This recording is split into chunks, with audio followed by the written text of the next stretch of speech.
സർവകാലവും ഭഗവൻ നാമങ്ങളെ ഉച്ചരിച്ചിരിപ്പൂ. എന്നാൽ തന്നെ ജന്മജന്മാന്തരാർജിതമായിരിക്കുന്ന ദുരിതരാശികൾ യഥാവലെ സംഭൃതങ്ങളായി ചമയും എന്ന നിശ്ചയം മാത്രമാകുന്നത് ആയതുകൂടാതെ കണ്ട് മറ്റസാരങ്ങളായി, അനിത്യങ്ങളായി, അല്പസുഖപ്രദങ്ങളായി, അവസാന വിരസങ്ങളായി, ദുഃഖമിശ്രിതങ്ങളായി, ദുരിതോദർക്കങ്ങളായിരിക്കുന്ന ഓരോരോ വിഷയാദികളിൽ പരിഭ്രമിച്ച് തന്നെ കാലക്ഷേപം ചെയ്തു പോകയല്ലോ ചെയ്യുന്നത്. അത് ഈ മനുഷ്യർക്ക് എത്ര കഷ്ടം! മനുഷ്യജന്മം എളതായിട്ട് ലഭിക്കുന്ന ഒരു വസ്തുവാണെങ്കിൽ ആയതൊക്കവേയും കൊള്ളാം. സുകൃത ദുഷ്കൃതങ്ങൾ തുല്യങ്ങളായിരിക്കുന്ന സമയത്തെങ്കിലേ മനുഷ്യജന്മം ലഭിക്കൂ എന്നിരിക്കുന്ന ഈ ജന്മത്തെ ദൈവഗത്യാ ലഭിച്ച സമയത്തിങ്കൽ വ്യർത്ഥമാക്കി കളയാതെ കണ്ട് അവസരം കിട്ടുന്ന സമയത്തിങ്കൽ ഈശ്വരനെ സേവിച്ച് പാപനിവർത്തി വരുത്തി പരമപുരുഷാർത്ഥമായിരിക്കുന്ന മോക്ഷത്തെ സാധിച്ചുകൊള്ളും. ആയതിനു വേണം എല്ലാ ജനങ്ങളും എല്ലാ സമയത്തെങ്കിലും പ്രയത്നം ചെയ്തു കൊള്ളുവാൻ. ആയതത്രേ ഇവിടെ ജന്മസാഫല്യമാകുന്നത്. സാ വാസുദേവാ വപ്പായാൽ അവണ്ണമെല്ലാം ഇരിക്കുന്ന വാസുദേവൻ ഭവാന്മാരെ രക്ഷിക്കണം. ഭവാന്മാർക്ക് പല പ്രകാരേണയുണ്ടാകുമല്ലോ സങ്കടങ്ങൾ.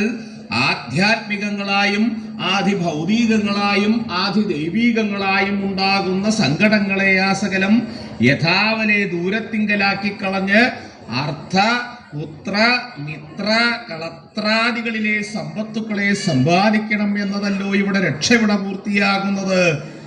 എന്നിരിക്കുന്ന രക്ഷയെങ്കിൽ ആരെ ഇവിടെ നമ്മളുടെ രക്ഷാകർത്താവായിട്ട് കൽപ്പിച്ചു എന്നല്ലേ? വാസുദേവാ.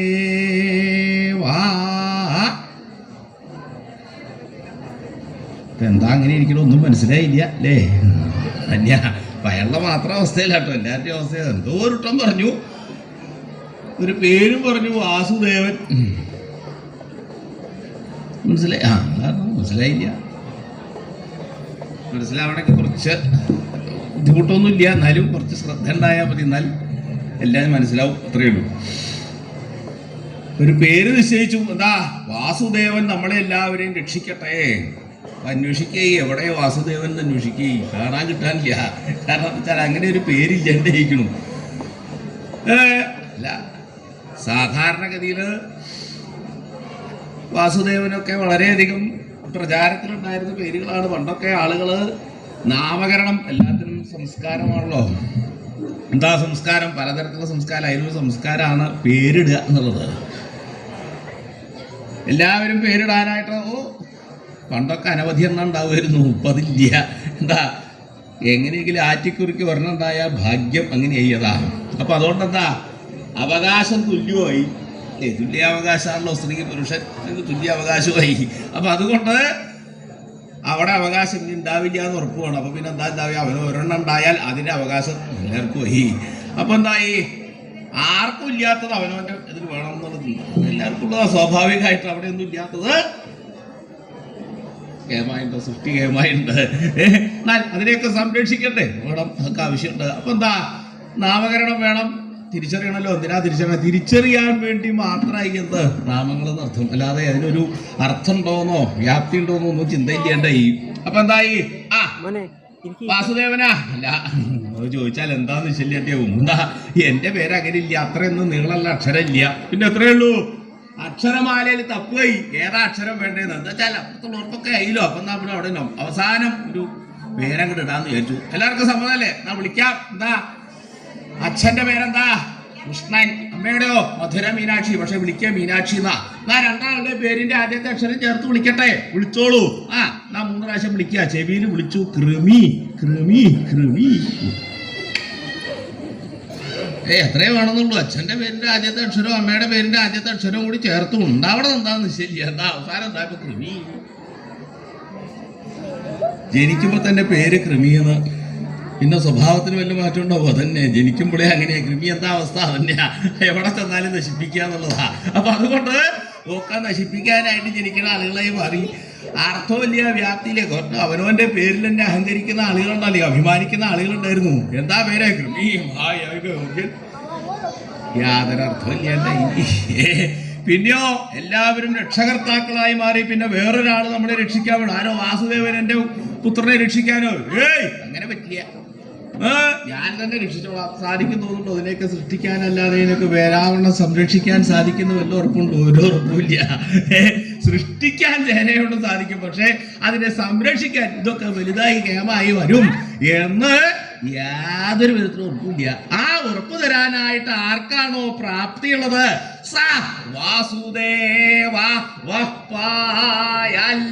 അങ്ങനെയുള്ള വാസുദേവൻ ആരാ? സാക്ഷാൽ ഈശ്വരൻ. അദ്ദേഹത്തിന് മാത്രമേ ഇത് നേരെയാക്കാൻ സാധിക്കുള്ളൂ എന്നുള്ള കാര്യത്തിൽ യാതൊരു സംശയവും ഇല്ല. ബാക്കിയൊക്കെ അങ്ങോട്ട് വിട്ടുകൊടുക്കാനേ പറ്റുള്ളൂ. അതുകൊണ്ട് ഇതൊക്കെ ഇങ്ങനെ നടക്കണം, ഇതിങ്ങനെ ഉണ്ടാവണം, ഇതൊക്കെ ഇങ്ങനെ നിലനിന്ന് പോകണം എന്നുള്ളത് അദ്ദേഹത്തിന് ഒരു ചിന്തയില്ല എന്നുണ്ടെങ്കിൽ എങ്ങനെ ശ്രമിച്ചാൽ ഇത് നേരെയാവില്ല എന്നുള്ള കാര്യത്തിൽ യാതൊരു സംശയമില്ല. ഉണ്ടോ? എന്റെ സംശയമുണ്ടോ? ഒരു സംശയമില്ല. അപ്പൊ അതുകൊണ്ട് എന്താ അവിടെ പറഞ്ഞത്? എന്റെ മഹാ എന്തിനാണ് ഇത്ര വളരെ സംശയിക്കുന്നത്? സകല ലോകൈകനാഥനായി സച്ചിദാനന്ദ സ്വരൂപനായി സത്യഭാമാവല്ലഭനായിരിക്കുന്ന ഭഗവാൻ സ്വാമി ശ്രീകൃഷ്ണ സ്വാമി അദ്ദേഹം നമ്മളെല്ലാവരും രക്ഷിക്കട്ടെ എന്നാണ് പറഞ്ഞതെങ്കിൽ ഒട്ടും സംശയമുണ്ടായിരുന്നില്ല. എങ്കിലും അവണ്ണമെല്ലാം ഇരിക്കുന്ന വാസുദേവൻ എന്നല്ലോ പറഞ്ഞു കേട്ടത്. ആയതങ്ങനെ കേട്ട സമയത്തിങ്കൽ അവസ്ഥാഭേദം കൂടെ കുറഞ്ഞൊന്ന് പ്രകാശിച്ചിട്ടുണ്ട്. അവസ്ഥാഭേദം കൊണ്ട് ഉപാസനയ്ക്ക് ശക്തിയേറാനുണ്ടായിരുന്നു. ആയതുണ്ടോ?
ധർമ്മപുത്ര മഹാരാജാവ്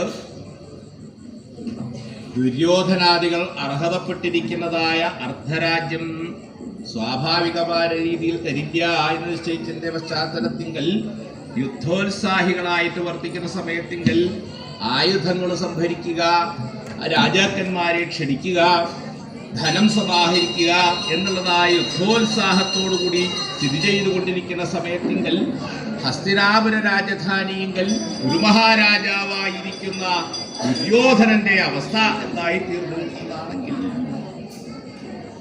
പാർത്ഥസ്യ വിജ്ഞായാചരൈഃ പ്രവൃത്തിം വിസൃജ്യ രാജന്യഗണായ ദൂതാൻ സ്വയം ദ്വാരവതിം അഗച്ഛൽ സുയോധന സോപി സുതോ മഘോനാ.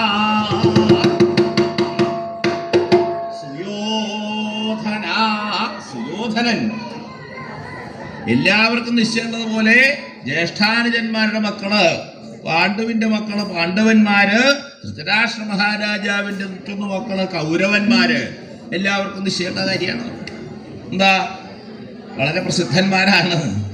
സഹോദരന്മാരുടെ മക്കളാണെങ്കിലും അവകാശത്തിന് വേണ്ടിയിട്ട് വടംവലി നടത്തിക്കൊണ്ടിരിക്കുന്ന ആൾക്കാരാണ്, യുദ്ധം ചെയ്യാനായിട്ട് സന്നദ്ധന്മാരായിട്ട്. ദുര്യോധനാദികളെ കപടദേവനത്തിങ്കൽ പാണ്ഡവന്മാരെ മുഴുവൻ പരാജിതന്മാരാക്കി 12 സംവത്സരം വനവാസം, 1 സംവത്സരം അജ്ഞാതവാസം എന്ന് നിശ്ചയിച്ച് വനവാസകാലവും അജ്ഞാതവാസകാലവും എല്ലാം അവസാനിച്ചിട്ടും ദുര്യോധനൻ അർഹതപ്പെട്ടിരിക്കുന്നതായ അർദ്ധരാജ്യം തരും എന്നുള്ള കാര്യത്തിൽ യാതൊരു വിശ്വാസമില്ല. ഓ ധർമ്മപുത്ര മഹാരാജാവ് അദ്ദേഹം മധ്യമ പാണ്ഡവനായി വില്ലാളി വീരനായിരിക്കുന്ന അർജുനനെ സമീപത്തെങ്കിലേക്ക് വിളിച്ചു.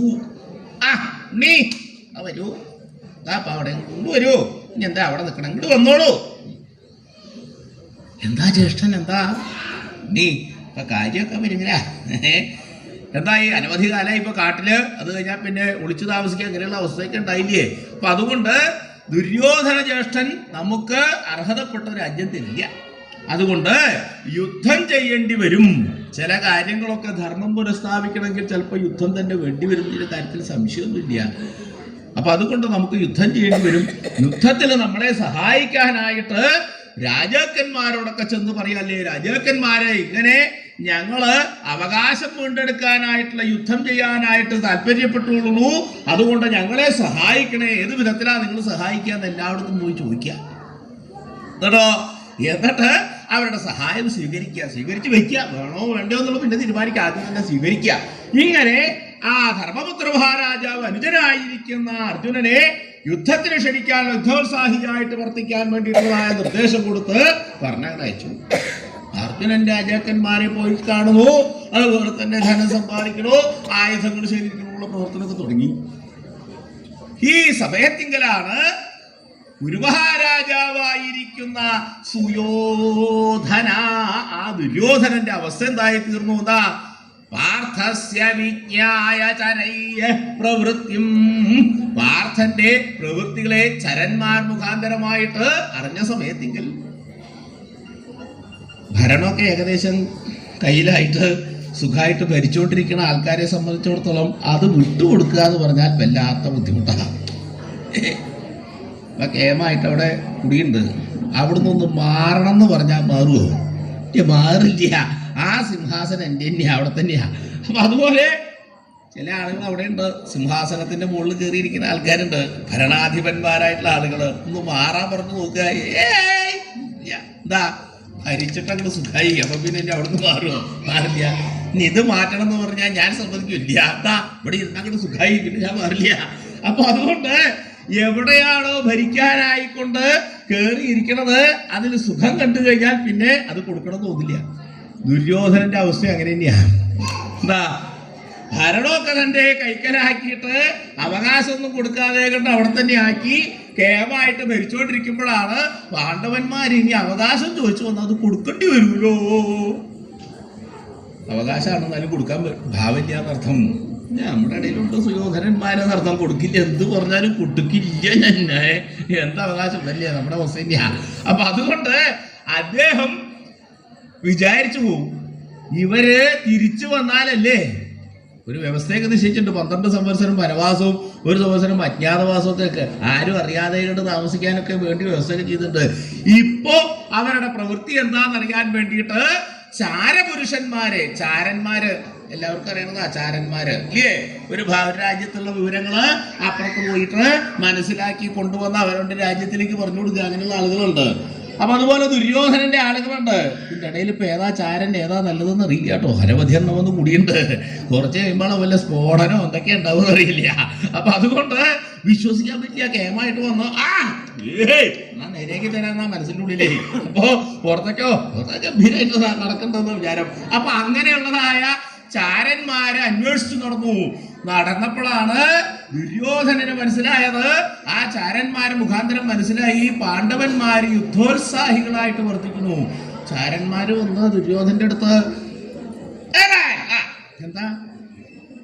എന്താണ് വർത്തമാനങ്ങള്, പാണ്ഡവന്മാരൊക്കെ അല്ലേ, മഹാരാജാവ് ദുര്യോധനൻ ഇങ്ങനെയൊന്നും വിചാരിച്ചിരുന്നിട്ട് കാര്യമില്ല. എന്താ ഈ സിംഹാസനം അധികം താമസമില്ലാണ്ട് നഷ്ടപ്പെടുന്നതോടെ. കാരണം പാണ്ഡവന്മാര് രാജാക്കന്മാരെയൊക്കെ ക്ഷണിക്കാൻ തുടങ്ങിയിരിക്കുന്നു, ആയുധങ്ങളൊക്കെ സംഭരിക്കാൻ തുടങ്ങിയിരിക്കുന്നു, ധനം ശേഖരിക്കാൻ തുടങ്ങിയിരിക്കുന്നു. അങ്ങനെ യുദ്ധോത്സാഹികളായിട്ട് വർത്തിച്ചുകൊണ്ടിരിക്കുന്നു. താങ്കൾ കേട്ടില്ലേ? എന്താ അപ്പൊ അവര് യുദ്ധം ചെയ്യാൻ തീരുമാനിച്ചോ?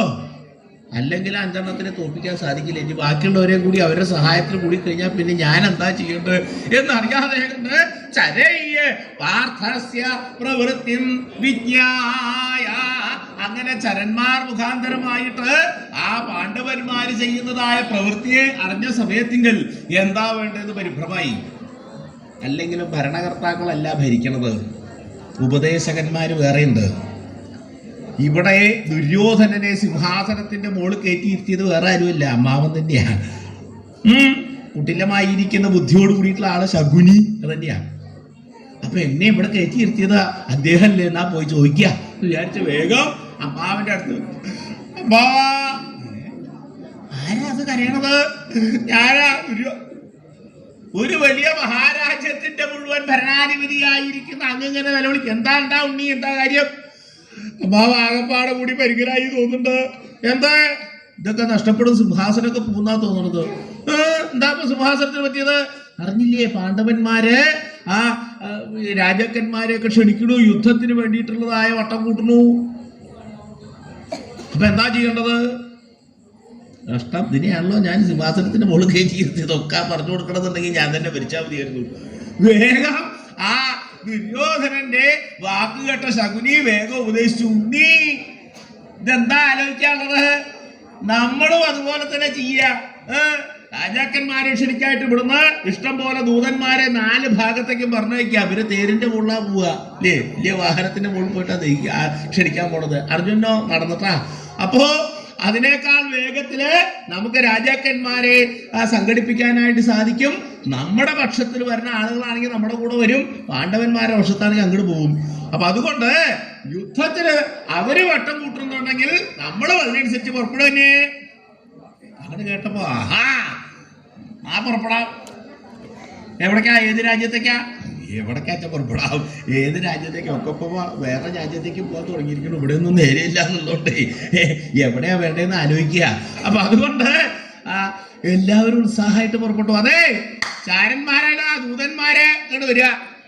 വിസൃജ്യ രാജന്യഗണായ ദൂതൻ, രാജന്യഗണത്തിനായിക്കൊണ്ട് ദൂതന്മാരെ 4 ഭാഗത്തേക്കും വിസർജിച്ചു. ഓരോരുത്തരായിട്ട് എണിച്ച് പുറപ്പെടാം. എവിടേക്കാ നിയോഗിച്ചാൽ അവിടേക്കൊക്കെ പോവാം. ഓരോരുത്തരായിട്ട് ഉത്സാഹിച്ച എണീക്കാൻ ഓരോരുത്തരായിട്ട് ആരെങ്കിലും എണീക്കാൻ നോക്കിയിരിക്കുക ചില ആളുകൾ നമ്മളെ ഉപയോഗിക്കാനായിട്ട്. അപ്പൊ അതുകൊണ്ട് അങ്ങനെ ഉണ്ടല്ലോ, ഇവിടുന്ന് നീച്ചിട്ട് വേണം ബാക്കിയുള്ളതെന്ന് അന്വേഷിക്കുന്ന ആൾക്കാരാ. ഇങ്ങനെ എല്ലാ ഭാഗത്തേക്കും ആ ദുര്യോധനന്റെ ദൂതന്മാരെ വിട്ടു. അവര് പോയി രാജ്യങ്ങള് അവിടെ പോവാ. രാജാവിനോ ഇങ്ങനെ ദുര്യോധനന്റെ ദൂതന്മാരാണ്, യുദ്ധമുണ്ട്, സഹായിക്കോ? ഇല്ല, പാണ്ഡവന്മാരാ. എന്നാ ശരി, പോവാം. എവിടുന്ന് പോകുന്നു? ഞങ്ങൾ വരാം. ഇങ്ങനെ വന്നവരുണ്ട്, തിരസ്കരിച്ചവരുണ്ട്. ഇതൊക്കെ ആ ദുര്യോധനന്റെ സമീപത്തിൽ വന്ന് അവര് ഓരോ ദിവസവും അറിയിക്കും. എന്തൊക്കെയായി? പോയിട്ട് ഏത് ഭാഗത്തേക്കാ? തെക്ക് ഭാഗത്തേക്കല്ലേ? അതെ. അവിടെ പോയിട്ട് എന്തായി? രാജാക്കന്മാരെ കൊണ്ട് ആരൊക്കെ വരും? നിന്ന ആളുകളൊക്കെ വരാന്ന് പറഞ്ഞിട്ടുണ്ട്. ചില ആൾക്കാരുടെ സൈന്യങ്ങളെ പറഞ്ഞേക്കാം, ചിലര് ധനം തരാം. മതി. വേറെ ചിലർ വരില്ല എന്ന് പറഞ്ഞിട്ടുണ്ട്. അത് സാരില്ല, പോട്ടെ, സാരില്ല. അപ്പൊ ഇങ്ങനെ ആ കൃത്യമായിട്ട് ഓരോ ദിവസവും ആ ദൂതന്മാര് വന്ന ദുര്യോധനോട് ഇങ്ങനെ പറയേ. പറഞ്ഞ സമയത്തെങ്കിൽ കുറച്ചു ദിവസം കഴിഞ്ഞപ്പോ ഏകദേശമൊക്കെ ആയില്ലേ? എല്ലാരെയും ക്ഷണിച്ചില്ലേ? വേഗം അമ്മാവന്റെ അടുത്തു. ഏൽപ്പിച്ചത് അമ്മാവനാണല്ലോ. അപ്പൊ അവനോട് അതിന്റെ കാര്യങ്ങൾ പറയാനല്ലേ അമ്മാവനോട് പോയി. അവിടെ തന്ന അമ്മാവാ, അന്ന് കരച്ചിലൊന്നും ഇല്ലല്ലേ? എന്തേ? ഒന്നുമില്ല, കാര്യങ്ങളൊക്കെ ഗൗരവമായിട്ട് നടക്കണ്ട, അതുകൊണ്ട് പിന്നെ കരയേണ്ട കാര്യമില്ലല്ലോ. എന്താ? യുദ്ധത്തിന് നമ്മളോട് വരാന്ന് പറഞ്ഞ ആൾക്കാരൊക്കെ സംബന്ധിച്ച് വരാന്ന് കുറെ ആൾക്കാരെ ഏറ്റിട്ടുണ്ട്. ചില ആൾക്കാര് ആയുധങ്ങള്, ചിലര് സൈന്യങ്ങള്, ധനം ഇതൊക്കെ തന്ന് ഏകദേശമൊക്കെ എല്ലായിടത്തും എത്തിയിട്ടുണ്ട്. നന്നായി. എല്ലാരും അയ്യോ എല്ലാരും ആയി. ഞാനൊരു കാര്യം ചോദിക്കട്ടെ. ഉണ്ണി, ദ്വാരകയിലേക്ക് ആരെങ്കിലും പറഞ്ഞു വയ്ക്കണ്ടയ്യോ? എവിടേക്ക്? ദ്വാരകയിലേക്ക് കൃഷ്ണനെ ക്ഷണിക്കാനായിട്ട് ആരെങ്കിലും വിട്ടുകൊണ്ടയ്യോ? കൃഷ്ണനെ ക്ഷണിക്കാനേ ആരെങ്കിലും വിട്ടുണ്ടോ? കൃഷ്ണനെ ക്ഷണിക്കേ? അമ്മാവൻ ആകപ്പാട് കൂടി തലയ്ക്ക് സുഖല്യുണ്ടായി തോന്നുന്നുണ്ടോ? പാണ്ഡവപക്ഷപാതിയായിരിക്കുന്ന ആ കൃഷ്ണനെ ക്ഷണിക്കാൻ ഞാൻ ഇവിടുന്ന് പോവേ? അത് നടക്കില്ല. ഒന്നാമത് നമ്മൾ ക്ഷണിച്ചാൽ തന്നെ അദ്ദേഹം വരാൻ പോണില്ല. പാണ്ഡവന്മാരുടെ കൂടെ നടക്കുന്ന ആളാ കൃഷ്ണൻ. പിന്നെയോ രണ്ടാമത് എനിക്ക് അവനെ നേരെ പിടിക്കേറ്റിയില്ല, അതുകൊണ്ട് ഞാൻ ക്ഷണിച്ചില്ല. കഷ്ടം. ഉണ്ണി കൃഷ്ണൻ കൃഷ്ണൻ എന്ന് പറഞ്ഞാൽ ആരാണോ അദ്ദേഹത്തിനെ സേവിക്കുന്നത് അദ്ദേഹം അവരുടെ കൂടെ നിൽക്കുന്ന ആളാ. ഉണ്ണിക്ക് അദ്ദേഹത്തിനെ വെറുപ്പായത് കൊണ്ട് പൂജിക്കാത്തത് കൊണ്ട് അദ്ദേഹം അവിടെ നിൽക്കില്ല. പാണ്ഡവന്മാർക്ക് ഭഗവാൻ ശ്രീകൃഷ്ണനെ മാത്രം മതി, അതുകൊണ്ട് അദ്ദേഹം അവരുടെ കൂടെ നിൽക്കണു. ആരാണോ പൂജിക്കുന്നത് അവരുടെ കൂടെ അദ്ദേഹം ഉണ്ടാവുള്ളൂ, അല്ലാതെ കണ്ട് ഉണ്ടാവില്ല. അപ്പൊ അതുകൊണ്ട് യുദ്ധത്തിന്റെ ശാസ്ത്രമനുസരിച്ച് ആരാണോ ആദ്യം പോയി ക്ഷണിക്കണത് അവരിഷ്ടമുണ്ടോ ഇഷ്ടമില്ല എന്നുള്ളതൊന്നും ചിന്തയില്ല, അവരുടെ കൂടെ പൊക്കോളണം. അതാണ് യുദ്ധത്തിന്റെ നിയമം. എന്താ പിന്നെ ഒരു കാര്യം എന്നാണെങ്കിൽ പാണ്ഡവന്മാരുടെ പക്ഷപാതിയാണ് കൃഷ്ണൻ എന്നുള്ളത് കൊണ്ട് അർജുനൻ ശ്രീകൃഷ്ണനെ ക്ഷണിക്കാൻ പുറപ്പെടില്ല. അപ്പോഴോ ഉണ്ണി പോയി ക്ഷണിക്കുകയും ചെയ്യുക. എന്താ ഉണ്ടാവുക എന്ന് വെച്ചാൽ കൃഷ്ണൻ ഇങ്ങോട്ട് പോരേണ്ടി വരും. ഇനി ഭഗവാൻ അവിടെ ഇല്ലാന്നുണ്ടെങ്കിൽ പാണ്ഡവന്മാര് യുദ്ധത്തിനും പുറപ്പെടില്ല. കാരണം എന്താ, ആ കൃഷ്ണനാണ് അവരുടെ ശക്തി. അദ്ദേഹത്തിന്റെ യുക്തിയും അവരോടുള്ള ആ ഭക്തിയും കൊണ്ടാണ് ഇതൊക്കെ നടന്നു പോണത്. അതുകൊണ്ട് വേഗം ഇവിടുന്ന് ഉണ്ണി തന്നെ നേരിട്ട് പോയി ആ കൃഷ്ണനെ കൈയോടെ ക്ഷണിച്ചു കൂട്ടിക്കൊണ്ടുവന്ന് ഇവിടെ രാജധാനിയിൽ താമസിപ്പിക്കുക, യുദ്ധം കഴിയോളം. എന്നാ പിന്നെ യുദ്ധവും വേണ്ട, ഒന്നും വേണ്ട. ഇതാ ഞാൻ പറഞ്ഞു തരേണ്ട കാര്യമുണ്ടോ? അങ്ങനെ കേട്ടപ്പോ അമ്മാവന്റെ തല വെറുതെ അല്ല അങ്ങനെ കഴിവെന്നായതല്ലേ ഇത്രയൊക്കെ നിറച്ചു വെച്ചിരിക്കുക അതിൻ്റെ ഉള്ളില്. അപ്പൊ അതുകൊണ്ട് ഞാൻ ഇതെന്താ യുദ്ധം ചെയ്യേണ്ടോ, എന്നാ ഞാൻ കൃഷ്ണനെ ക്ഷണിക്കാൻ പുറപ്പെടും. എനിക്ക് ഇഷ്ടമൊന്നുമില്ലെങ്കിലും ഞാൻ പുറപ്പെട്ടളയാന്ന് വിചാരിച്ചുകൊണ്ട് ആ ദുര്യോധനൻ അമ്മാവനായിരിക്കുന്ന ശകുനിയുടെ വാക്ക് ഹേതുവായിട്ട് ഭഗവാൻ ശ്രീകൃഷ്ണസ്വാമിയെ ക്ഷണിക്കാനായിക്കൊണ്ട് ദ്വാരക രാജധാനിയിലേക്ക് അവിടുന്ന് പുറപ്പെട്ടു. പുറപ്പെടുമ്പോ വെറുതെ പുറപ്പെടില്ല. എന്താ ഉണ്ടായത് എന്നാണെങ്കിൽ കൃഷ്ണൻ എന്ന് പറഞ്ഞാൽ എന്നെ വലിയ പുച്ഛാൻ കൃഷ്ണന്, എനിക്ക് അങ്ങോട്ടും അങ്ങനെ തന്നെ കേട്ടോ. അപ്പൊ അതുകൊണ്ട് എന്റെ പ്രൗഢി എന്താണെന്നുള്ളത് ആ കൃഷ്ണനെ ഒന്ന് കാണിച്ചു കൊടുക്കണം. ആരെയെ കാണിക്കാൻ പോണത്? ഭഗവാനെ. ഇത് മുഴുവൻ തന്ന ആളെ കാണിക്കാൻ പോണത് ഇല്ലേ? അപ്പൊ എല്ലാവർക്കും ഉണ്ട് കേട്ടോ ആ സ്വഭാവം.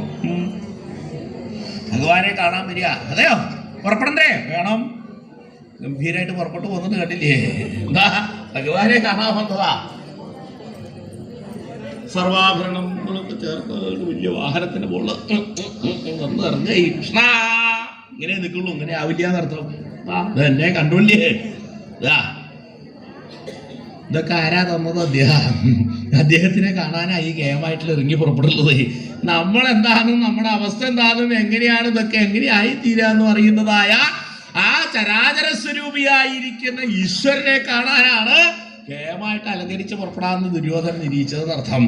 അങ്ങനെ ചതുരംഗടയായിരിക്കുന്ന സൈന്യം ആനപ്പുറത്ത് കയറി സർവാഭരണ വിഭൂഷിതനായിട്ട് വലിയ വീരാളിപ്പൊട്ടുമൊക്കെ ധരിച്ച് വാദ്യങ്ങളൊക്കെ തുടങ്ങാം. പൊട്ടിയാർത്ത് ആഘോഷം വേണം.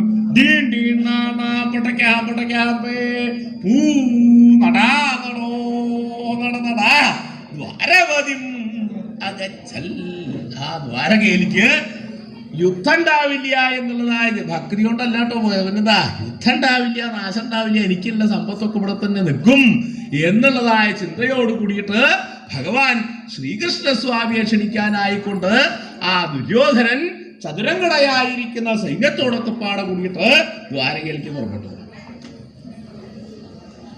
ആ സമയത്തോ സോപിസുതോ മഖവാവിന്റെ പുത്രനായിരിക്കുന്ന അർജുനൻ, ഇന്ദ്രപുത്രനായിരിക്കുന്ന അർജുനനും ദ്വാരവതിം അഗച്ഛൽ, ആ ദ്വാരകയിലേക്ക് പുറപ്പെട്ടു. അപ്പൊ ദുര്യോധനന്റെ കാര്യം പറഞ്ഞ പോലെ തന്നെയാണ് അർജുനന്റെ അവസ്ഥയും. രാജാക്കന്മാരെയൊക്കെ ക്ഷണിച്ചു എന്നൊക്കെ കഴിഞ്ഞ് ജ്യേഷ്ഠന്റെ അടുത്ത് ധർമ്മപുത്ര മഹാരാജാവ് ജയിക്കണേ, നീ വരും. എന്തായി കാര്യങ്ങളൊക്കെ? എന്തായി? ജ്യേഷ്ഠൻ അനവധി രാജാക്കന്മാരെയൊക്കെ ക്ഷണിച്ചു കഴിഞ്ഞു കേട്ടോ. നാലൊരു കാര്യമുണ്ട്. ആരൊക്കെ വരാന്ന് പറഞ്ഞിട്ട്? പലരും വരാന്ന് പറഞ്ഞിട്ട്. ആയുധങ്ങള് ഒക്കെ ശേഖരിച്ചിട്ടുണ്ട്. ഞാനൊരു സംശയം ചോദിക്കണം എന്നില്ല, ഉണ്ണി ചെയ്യും, എന്നാലും ഞാൻ ചോദിക്കുകയാണ്. ഭഗവാനെ ക്ഷണിക്കാൻ പോയില്ലോ അല്ലേ? ആദ്യം അവിടെ അല്ലേ പോയത്? ആരെ? ഭഗവാൻ ശ്രീകൃഷ്ണസ്വാമിയെ ക്ഷണിച്ചോ എന്നാണ് എൻ്റെ ചോദ്യം. ക്ഷണിക്കേണ്ട കാര്യമൊന്നുമില്ല, എന്നാലും ക്ഷണിച്ചോ? ജ്യേഷ്ഠൻ ഞാൻ ക്ഷണിക്കേണ്ടായില്ല. അദ്ദേഹം പറഞ്ഞിട്ടല്ലേ നമ്മളതൊക്കെ ചെയ്യണത്. പിന്നെ എന്തിനാ ഇനി വേറെ? അവനവൻ്റെ അവിടെ ഒരു വിശേഷം ഉണ്ടാവുകയാണെങ്കിൽ, മകളുടെ കല്യാണമാണെങ്കിൽ അച്ഛനെ ക്ഷണിക്കേണ്ട കാര്യമുണ്ട്. പ്രത്യേകിച്ച് അച്ഛനോട് പറഞ്ഞില്ല, അങ്ങനെയല്ലേ? ചിലതൊക്കെ വേണ്ടി വരും കേട്ടോ. എന്താ വെച്ചാൽ നിന്ന് രമ്യതയില്ലാത്തതൊക്കെ അച്ഛന് വേറെ അമ്മ വേറെ ഒക്കെ ക്ഷണിക്കേണ്ടി വരും, അത് വേറെ. പക്ഷെ എന്നാലും അവനവൻ്റെ ഭവനത്തിലെ അവനവൻ്റെതായിട്ടുള്ള ആളുകളുടെ എന്തെങ്കിലും ഒരു കാര്യം വരണ സമയത്ത് പ്രത്യേകം പറയാറുണ്ടോ ജ്യേഷ്ഠൻ? ഇപ്പം അദ്ദേഹം പറഞ്ഞിട്ടല്ലേ നമ്മളിതൊക്കെ തുടങ്ങിയത്. അതൊക്കെ ശരിയാണ്. പക്ഷെ എന്നാലും ഉണ്ണി, ഇതൊരു മറവിയായി പോയിന്നേ ഞാൻ പറയുള്ളൂ. ഒരു അപരാധമാണ്, ക്ഷമിക്കാൻ പറ്റാത്ത അപരാധം ഉണ്ണി ചെയ്തത്. കാരണം എന്താ, ആദ്യം പോയി ക്ഷണിക്കേണ്ടത് ആരെയായിരുന്നു? അദ്ദേഹത്തിനെയാണ്. എന്ത് നമുക്കുണ്ടായാലും എന്തൊക്കെയായാലും അതൊക്കെ മറ്റുള്ളവരോടുകൂടി സന്തോഷം പങ്കിടുന്നതിന് മുമ്പ് ആദ്യം അത് തന്നിട്ടുള്ളതായ ആ ഈശ്വരന്റെ ആ മുന്നിൽ വന്ന്, ഭഗവാനെ ഞാൻ അങ്ങേക്കൊന്നും തരാതെ തന്നെ എനിക്ക് ഇത്രയൊക്കെ ഇതായുള്ള കാര്യങ്ങൾ ചെയ്തതില്ലേ, വളരെ വളരെ സന്തോഷമായി എന്നുള്ളതായ ആ ഒരു വാക്ക് എല്ലാവരും വേണ്ടതാണ്.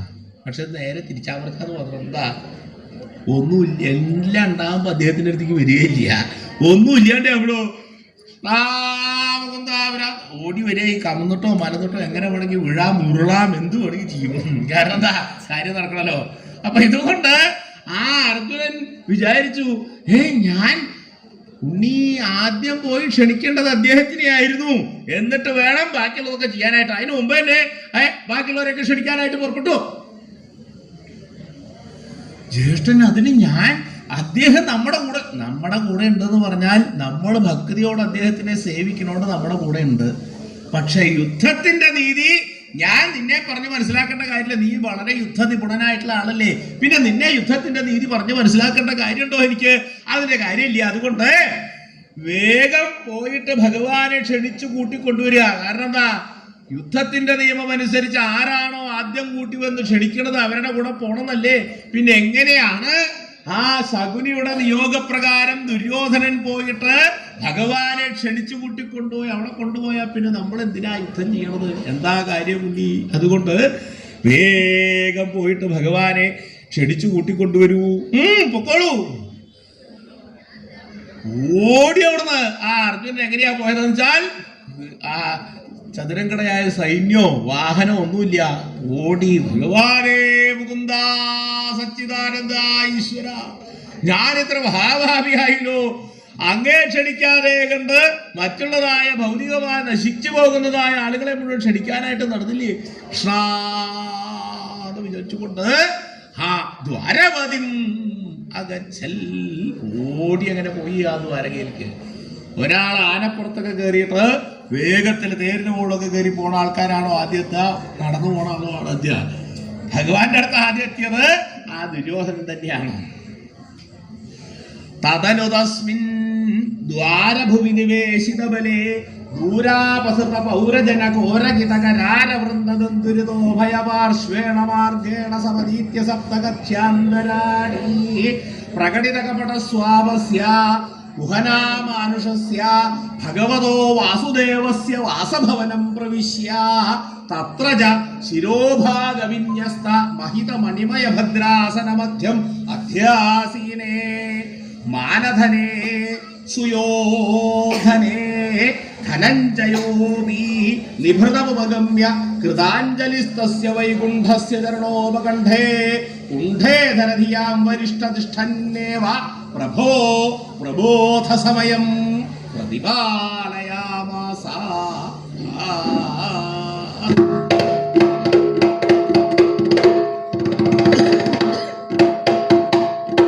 തദനു തസ്മിൻ, ഈ രണ്ടുപേരും അവിടുന്ന് അവനവന്റെ ആ വാസസ്ഥലങ്ങളിൽ നിന്ന് പുറപ്പെട്ടതിന് ശേഷമാകട്ടെ ആ ദുര്യോധനൻ അദ്ദേഹമാണ് ആദ്യം ആ ദ്വാരവതിയിലേക്ക് അവിടെ എത്തിയതെന്ന് അർത്ഥം. പക്ഷേ ഭഗവാൻ ഈശ്വരൻ ഇത് മുഴുവൻ ആദ്യം അറിയണ്ടായിരുന്നു. അദ്ദേഹത്തിന് അറിയായിരുന്നു ഇന്ന് രണ്ടുപേര് തന്നെ കാണാനായിട്ട് വരും. ഒന്ന് അർജുനൻ, ഒന്ന് ദുര്യോധനൻ. രണ്ടുപേരും വരണത് ഒരു കാര്യത്തിന്, അതിനാ യുദ്ധത്തിന് ക്ഷണിക്കാനായിട്ടാണ് വരുന്നത്. അങ്ങനെ യുദ്ധത്തിന് ക്ഷണിക്കാൻ വന്നിട്ടുള്ളതായ ആ അർജുനനും ദുര്യോധനൻ ആദ്യം എത്തും. യുദ്ധത്തിന്റെ നിയമം അനുസരിച്ച് ആദ്യം ആരോ വരണത് അവരുടെ കൂടെ പോണെന്നാ. അപ്പൊ അതുകൊണ്ട് ദുര്യോധനന്റെ കൂടെ പോവാൻ വയ്യ, അർജുനന്റെ കൂടെ പോണം. ധർമ്മം പുനഃസ്ഥാപിക്കലാണ് തന്റെ അവതാരത്തിന്റെ ഉദ്ദേശം. അതിന് ആ ധർമ്മപുത്ര മഹാരാജാവിന്റെ കൂടെ പോയാലേ സാധിക്കുള്ളൂ. അതുകൊണ്ട് അദ്ദേഹം എന്താ വിചാരിച്ചത്? അതുകൊണ്ടാണ് പറഞ്ഞ വാസുദേവൻ അദ്ദേഹത്തിനെ വിളിക്കാനുള്ള കാരണം എന്താ വെച്ചാൽ, വാസു കൊണ്ട് ദേവനെ ചെയ്യണ ആള്, മായ കൊണ്ട് ക്രീഡിക്കണ ആള്, ഇതൊക്കെ ഉണ്ടെന്ന് തോന്നിക്കണത് ഇല്ലാന്ന് തോന്നിക്കണം അദ്ദേഹത്തിന്റെ ആ മായയുടെ വൈഭവ. അപ്പൊ അതുകൊണ്ട് ഇതൊക്കെ നമുക്ക് തോന്നി ഇതൊക്കെ ഉണ്ടെന്നുള്ളത് ഇതൊക്കെ തോന്നിക്കാതെ നിമിഷം മതി ഇത് ഇല്ലേണ്ടി അവൻ അദ്ദേഹം വിചാരിച്ചാൽ. അപ്പൊ അതുകൊണ്ട് അങ്ങനെയുള്ളതായ ആ ഈശ്വരൻ വിചാരിച്ചു എന്തായാലും അർജുനനെ കാണാൻ പാടുള്ളൂ, അപ്പൊ ഉണർന്നിരുന്നാൽ സാധിക്കില്ല, അതുകൊണ്ട് ഉറങ്ങുക നല്ലത് വിചാരിച്ച അദ്ദേഹം ഇതുള്ളവർക്ക് പറഞ്ഞു, അതേ എന്നാ ചിലരൊക്കെ ഇവിടേക്ക് വരും കേട്ടോ, ആ വരണ കഴിയുമ്പോ അവരെ വേണ്ട വിധത്തിൽ ബഹുമാനിച്ചോളൂ എല്ലാവരോടും പറഞ്ഞു. അദ്ദേഹം പള്ളിയറയിൽ പോയി അവിടെ പ്രകടിതമായിരിക്കുന്ന ആ സുസുപ്തിയെ അദ്ദേഹം സ്വീകരിച്ചു എന്നർത്ഥം. അവിടെ പോയി സുഖമായിട്ട് അവിടെ കിടന്ന് നല്ല വരവും ചെലവായിട്ടുള്ള, ഭഗവാന് വരവന്നെ ഉള്ളൂ, ചെലവില്ല, കുറവാ, വരവാ ചെലവ് കുറവാ. ബാക്കിയുള്ളവരുടെ കാര്യമൊക്കെ നേരെ വിപരീതാ, എന്താ വരവ് കുറവാ, അകത്തേക്ക് വലിക്കുന്നത് കുറവാ, പുറത്തേക്ക് ധാരാളം. അപ്പൊ അതുകൊണ്ട് ഇങ്ങനെ ആ വരവ് ഇല്ലേ, ഭഗവാന് വരവുണ്ടെന്നുള്ള കാര്യത്തിൽ യാതൊരു സംശയമില്ലല്ലോ, അല്ലെങ്കിൽ ഇതൊക്കെ ഇങ്ങനെ നടക്കില്ലല്ലോ, അത് ഭഗവാന്റെ വരവ് തന്നെയാ. അപ്പൊ അതുകൊണ്ട് ആ ഏറ്റവും കൂടുതൽ ആ എന്തിനേയും സ്വീകരിക്കാൻ തയ്യാറുള്ളതായ ഈശ്വരന് ഇതിപ്പോ വരവന്നെ ഉണ്ടാവുള്ളൂ, എല്ലാം വരട്ടെ, അദ്ദേഹം അവിടെ പോയി കിടക്കായി. ആ സമയത്താണ് ദുര്യോധനൻ ഇത്രയും വലിയ സൈന്യങ്ങളൊക്കെ ആയിട്ട് അവിടെ പുറപ്പെട്ടത്. ഗോപുരത്തിന്റെ അവിടെ എത്തിയപ്പോ, അതെ സൈന്യങ്ങള് ഇവിടെ നിന്നാ മതിട്ടാ, ഇതിനെന്താ അകത്തേക്ക് കൊണ്ടുപോകാൻ പറ്റില്ല. കാരണം എന്താ, കൃഷ്ണന്റെ അവിടെ ആണുങ്ങളെക്കാൾ കൂടുതൽ സ്ത്രീകളെന്നാണ് ഞാൻ കേട്ടിരിക്കണത്. എന്താ ഭഗവാൻ 16,000 ഭാര്യമാരുണ്ടതൊക്കെയാണ് ഞാൻ മനസ്സിലാക്കിയിരിക്കുന്നത്. അപ്പൊ അതുകൊണ്ട് ഇതിനെയൊക്കെ അവിടെ കൊണ്ടുപോയാൽ അവിടെ ഓരോരുത്തരെ കാണുന്ന സമയത്ത് ഇതിൻ്റെ ഒന്നും സ്വഭാവം നേരെയായിക്കൊള്ളുന്ന നിർബന്ധം ചെയ്യും. അപ്പോ മാനധനേ സുയോധനേ, മാനധനനാണ്, അഭിമാനിയാണ് ദുര്യോധനൻ. അതുകൊണ്ട് ആരെങ്കിലും എവിടെയെങ്കിലും എന്തെങ്കിലും കാണിച്ചാലേ ആരാ അവിടെ, ആരാ ഒരു സൈന്യം, ആരുടെയാ, ദുര്യോധന മഹാരാജൻ, ആഹാ അവിടെ ഒന്ന് കുരുത്തക്കേട് കാണിക്കുക ദുര്യോധനന്റെ സൈന്യം വേണ്ട, അതുകൊണ്ട് നിങ്ങളൊക്കെ ഇവിടെ നിന്നാ മതി, ഞാൻ പോയി കൃഷ്ണനെ ക്ഷണിച്ചിട്ട് വരുന്നത് വരെ നിങ്ങളൊക്കെ ഈ ഗോപുരത്തിന്റെ പുറത്തുകൂടെ ഇരുന്നോളൂ എന്ന് പറഞ്ഞിട്ട് അദ്ദേഹം അകത്തൊക്കെ ഇങ്ങോട്ട് പോയി. അപ്പൊ ദുര്യോധനന്റെ അവസ്ഥ എന്താ വെച്ചാൽ, കൃഷ്ണൻ എന്ന് പറഞ്ഞാൽ ഒരു ഇടയൻ, അത്രയേ ഉള്ളൂ, കന്നുകാലികളേക്ക് മേച്ചു കൊണ്ട് നടക്കുന്നതായ ഒരു ഗോപാലകൻ എന്ന് മാത്രമാണ് ദുര്യോധനന്റെ മനസ്സിലുള്ളത്. അപ്പൊ അതുകൊണ്ട് അങ്ങനെയുള്ളതായ ആ കൃഷ്ണൻ, അദ്ദേഹത്തിന്റെ അവസ്ഥ എന്താവും, നിറച്ച് പശുക്കളോ കാലി എന്തൊക്കെയൊക്കെയാണ് അവന്റെ ആ ഏർപ്പാടുകൾ. അതുകൊണ്ട് അങ്ങനെയാവുമെന്ന് വിചാരിച്ചിട്ടാണ് ദ്വാരകയിലേക്ക് വന്നത്. വന്നപ്പോൾ എന്താ കണ്ടത്, 7 തരത്തിലുള്ളതായ ഗോപുരങ്ങള്, മതിലുകള്, കിടങ്ങുകള്, ഇതര തരത്തിലുള്ള കാര്യങ്ങൾ മാത്രമല്ല വളരെ വിസ്തൃതമായിരിക്കുന്ന രാജധാനിയെ കണ്ട സമയത്തെങ്കിൽ ഞാൻ കേട്ടത് ഇങ്ങനെയൊന്നും അല്ല ഇവിടെ കേട്ടോ, പക്ഷെ വന്ന് കണ്ടപ്പോഴമ്മേ കേമായിട്ട് ഇത്രയൊന്നും ഞാൻ പ്രതീക്ഷിക്കില്ല. കൃഷ്ണന്റെ ഭവനം ഇത്ര കേമാവെന്ന് ഞാൻ വിചാരിക്കണ്ടായില്ല, കേമായിണ്ട്. അങ്ങനെ ആ ദുര്യോധന അവിടെ തന്നെ വളരെയധികം അത്ഭുതപ്പെട്ടു പോയി. ഇത്രയും കേമായിട്ടുള്ളതായ കാര്യങ്ങളോ, ആ ഉള്ളിലേക്ക് അങ്ങനെ കിടക്കണ്ടേ എന്ന് വിചാരിച്ച് കടന്ന സമയത്തെങ്കിൽ ഭഗവാൻ പറഞ്ഞിട്ടുണ്ട് നേരാവണ്ണം വരണ ആൾക്കാരെയൊക്കെ സ്വീകരിക്കണമെന്ന്. അവർക്ക് എന്താണോ അങ്ങനെ പറയാനുള്ള കാര്യം, നമ്മൾ ആരെയും സ്വീകരിക്കാത്ത ആൾക്കാരാ ഒന്നുമല്ല, എന്താ ആരെ പറഞ്ഞിട്ടുണ്ടാവുക, എന്തെങ്കിലും ഉണ്ടാവും നമുക്ക് വരിക. അപ്പോഴാണ് അവർക്ക് മനസ്സിലായത് ദുര്യോധനന്റെ വരവാണ് അദ്ദേഹത്തിന് വലിയ താല്പര്യമില്ലാത്ത ആളാണ്, അപ്പൊ അതുപോലെ സ്വീകരിച്ചാൽ മതി എന്നുള്ളതുകൊണ്ടാണ് പറഞ്ഞത്. ആയിക്കോട്ടെ, ഒരാള് വരികയെന്ന് പറഞ്ഞാൽ എഴുന്നള്ളത്തിലുള്ള ഏർപ്പാടൊക്കെ ഏർപ്പാടിന്റെ ആളന്നെയാണ്, ഇതൊക്കെ നേരെയാക്കണ ആളന്നെയാ. എങ്ങനെയായി എല്ലാം ഏർപ്പാട് നേരെയായില്ലേ, സമാധാനമായിട്ട് നിൽക്കുക. ചിലപ്പോൾ ഏർപ്പാടൊക്കെ കേമായി എന്ന് മനസ്സിലായി, എപ്പോഴും സമാധാനമായി നിൽക്കുക. അപ്പോഴാണ് വേഗമായിട്ടൊരാളെ വെച്ചിരിക്കുമ്പോൾ താലമൊക്കെ ആയിട്ട് സ്ത്രീകളോ അതുപോലുള്ള ആളുകളൊക്കെ വന്നിങ്ങനെ താലമൊക്കെ വേണ്ടേ. ഇപ്പൊ ദുര്യോധനൻ വിചാരിച്ചു അങ്ങനെയൊക്കെ ഉള്ളതായ സ്വീകരണമൊക്കെ ഉണ്ടാവും എന്ന് വിചാരിച്ച് നോക്കുമ്പോഴാണ് ആൾക്കാരിങ്ങനെ നിൽക്കുക, സ്വീകരിക്കാൻ നിൽക്കുക. ദൂരാപസൃത പൗരജന കോരകിതകരാരവൃന്ദദുരിതോ ഭയപാർശ്വേണ മാർഗേണ. എങ്ങനെയുള്ളതാണ് മാർഗം ആണെങ്കിൽ അകത്തേക്ക് കയറാനുള്ള മാർഗം എങ്ങനെയാണെന്ന് വെച്ചാൽ, ദൂരാപസൃതന്മാരാണ് പൗരജന്മാര്. അവര് അകലെ തന്നെ ദുര്യോധനൻ വരണ കാണുമ്പോഴോ ആരാ വരണേ, ആരോ വരുന്നുണ്ട്, എവിടെ നോക്കുക ആരാ വരുന്നത്, ഭഗവാൻ പറഞ്ഞ ദുര്യോധന അതെയോ അടുത്ത് വരെ വന്നു, ആള് വരണ വരെ നിന്നു. ആളങ്ങനെ അടുത്തെത്തിയ ഒരാൾ അടുത്തെത്തണവരെ അവരെ ഇങ്ങനെ നോക്കിക്കൊണ്ട് നിൽക്കുക. അടുത്തെത്തുമ്പോ വരും എഴുന്നള്ളാം പറഞ്ഞാൽ എന്താ തോന്നുന്നത്, ഇതെന്ത് ഏർപ്പാടാന്ന്. അവിടുന്ന് ഞാൻ കണ്ടിട്ട് അപ്പളേ പറഞ്ഞ വരൂ പറഞ്ഞ അവിടുന്ന് എഴുന്നള്ളിക്കുന്നതിന് വരെ അടുത്തെത്തുമ്പോ അതുവരെ ഇങ്ങനെ വെറുതെ നിൽക്കുക. അത് കഴിഞ്ഞാലോ പിന്നെയോ എല്ലാത്തിനും എഴുന്നള്ളിപ്പാണെങ്കിലും ഒരുപോലെ വേണം. മാനിയായാലും എന്തായാലും ഒരുപോലെ വെക്കണം. അങ്ങനെയല്ല അതാ ഘോരഗീതങ്ങളായിരിക്കുന്ന കരാരബന്ധങ്ങൾ എങ്ങനെയാ ഉയർന്നു മാറുന്നത്. ഒരു ഉയരവും ഇല്ല, ക്രമവും ഇല്ല, ഒന്നുമില്ല. എല്ലാം കൂടി നിൽക്കുന്നത് മാത്രം. അതിൻ്റെ ഇടയിൽ ചെറുത് ഇങ്ങനെ, ചെറുത് മുകളില്, ചെറുത് താഴെ, ചെറുത് എങ്ങടോ ഇങ്ങനെയൊക്കെയാണ്. കൃഷ്ണന്റെ രാജധാനിയിലേക്ക് പുറപ്പെടണ്ടെന്ന് ഞാൻ അമ്മാവനോട് പറഞ്ഞതാ. ഇവിടെ എങ്ങനെ തന്നെ ഉണ്ടാവുള്ളൂ എന്ന് എനിക്കറിയാം. കേമായിട്ടുള്ള സ്വീകരണമൊന്നും ഉണ്ടാവുമെന്ന് ഞാൻ പ്രതീക്ഷിച്ചിട്ടുമില്ല. അപ്പൊ അതുകൊണ്ട് എന്നാൽ ഇത്ര പെരുങ്ങലാന്ന് വിചാരിച്ചില്ല. എന്തായാലും യുദ്ധം ചെയ്യാണ്ടേ ആവുമല്ലോ എന്ന് വിചാരിച്ച് പുറപ്പെട്ടതാ. കൃഷ്ണനെ കാണാൻ വേണ്ടി പുറപ്പെടേണ്ടിയിരുന്നില്ല എന്ന് വിചാരിച്ച് അകത്തൊക്കെ ഇങ്ങോട്ട് കിടന്നു. സമതീത്യ സപ്തകക്ഷ്യാന്തരാണി 7 മതിലുകളും അപ്പുറത്തേക്ക് ഇങ്ങോട്ട് കടന്നു. കടന്ന് നോക്കിയപ്പോഴാണ് ശിവശിവ എത്ര അനവധി ഭവനങ്ങളാ അവിടെ. ഓരോന്നോ ഇതൊക്കെ ഒരേപോലെ ഉണ്ട്. ഇനിയും ഭഗവാന്റെ ആ ഭാര്യമാരുടെ ഭവനങ്ങളാ മുഴുവനും അതായിരിക്കും ഒരുപോലെ കെട്ടിക്കൊടുത്തിട്ടുണ്ട്. അല്ലെങ്കിൽ എന്താ ഒക്കെ കൂടി തമ്മിത്തല്ലാവുന്ന കൃഷ്ണൻ അറിയാം. അതുകൊണ്ട് ഒക്കെ ഒരേപോലെ വ്യത്യാസമൊന്നും ഇല്ലാണ്ട് കെട്ടിക്കൊടുത്തിട്ടുണ്ട്. പക്ഷേ ഞാൻ ഇവിടെ ആദ്യമായിട്ടാണല്ലോ, പരിചയമൊന്നുമില്ല. ഒരാളോട് ചോദിക്കാൻ പറ്റുമോ? കാരണം കൃഷ്ണൻ എന്ന് പറഞ്ഞാൽ ഇവിടെയൊക്കെ പ്രസിദ്ധനായിട്ടുള്ള ആളാണല്ലോ. അപ്പോൾ ഒരാൾ പരിചയമില്ലാണ്ട് ഇവിടെ വന്നിട്ട് കൃഷ്ണന്റെ ഭവനം ചോദിച്ചാൽ ആരടാ അവൻ, എവിടെ അവിടുന്ന് വന്നത്? ഇത്രയും പ്രസിദ്ധനായിട്ടുള്ള അദ്ദേഹത്തിന്റെ ഭഗവാൻ ഈശ്വരന്റെ വാസസ്ഥാനം അറിയാത്തവനെ എവിടുന്നാ വരണത് തോന്നുന്നില്ലേ? ആരാധനെ ചോദിക്കണ്ട, നടക്കുക. കുറച്ചു നേരം നടന്ന് കുറച്ച് കഴിഞ്ഞപ്പോൾ ഒരു ഭവനത്തിൽ കയറി വാതിലിൽ മുട്ടി. ചോദിക്കുന്നേ നല്ലത് വിചാരിച്ചു അവിടെ കയറി വാതിലിൽ മുട്ടിയപ്പോൾ തുറന്നു. എന്താ വന്നത്? കൃഷ്ണന്റെ ഭവനം. ആരുടെ? ഭഗവാൻ ശ്രീകൃഷ്ണൻ. അതെ, കൃഷ്ണന്റെ ഭവനം. ഭഗവാൻ എന്ന് പറയില്ല, എന്തായാലും ഇല്ല എന്നർത്ഥം. കൃഷ്ണന്റെ അത് ഭഗവാൻ ഇവിടെ കഴിഞ്ഞ മാസാ വന്നത്. കഴിഞ്ഞ മാസം ഇപ്പൊ എവിടെ ഉണ്ടാവുക? അവിടെ ഉണ്ടാവും. അപ്പുറത്തെ ഭവനത്തിലൊന്ന് ചോദിച്ചു നോക്കൂ.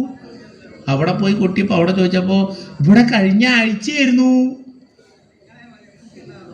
കഴിഞ്ഞ മാസം വന്നു ഒരാൾ, ഇതിപ്പോൾ കഴിഞ്ഞ ആഴ്ചയേ വന്നുള്ളൂ. അപ്പുറത്ത് പോയി നോക്കാം, കഴിഞ്ഞ ആഴ്ചയുള്ളോ.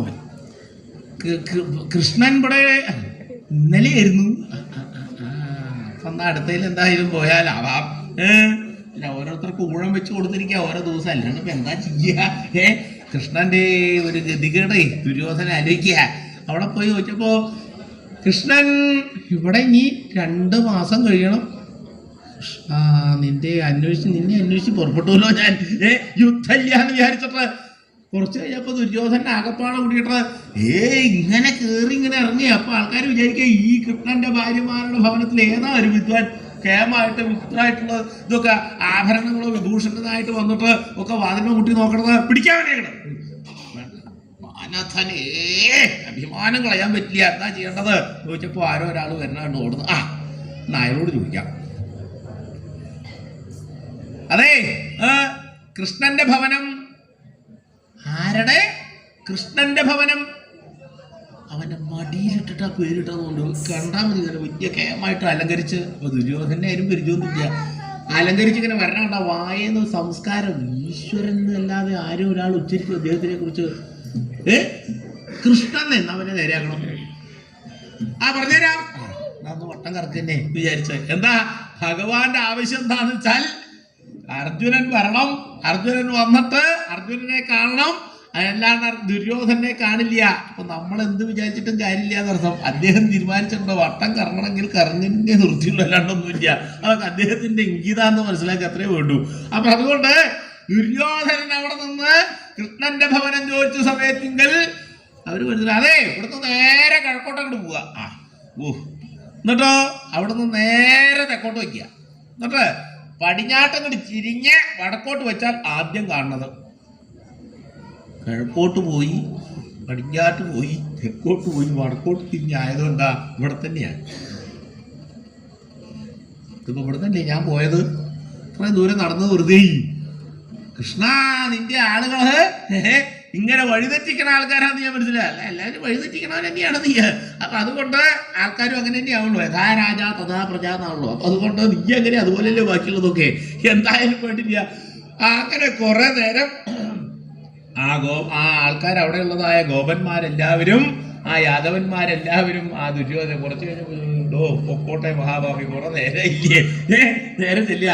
അതെ, അങ്ങോട്ട് ഇങ്ങോട്ട് നടക്കണ്ട. അതാ നേരെ അങ്ങോട്ട് കാണില്ലേ, ആ ഭവനത്തിൽ തന്നെയാണ് ഭഗവാൻ ആ ശ്രീകൃഷ്ണസ്വാമി ഇരിക്കുന്നത്. നിന്നോളൂ.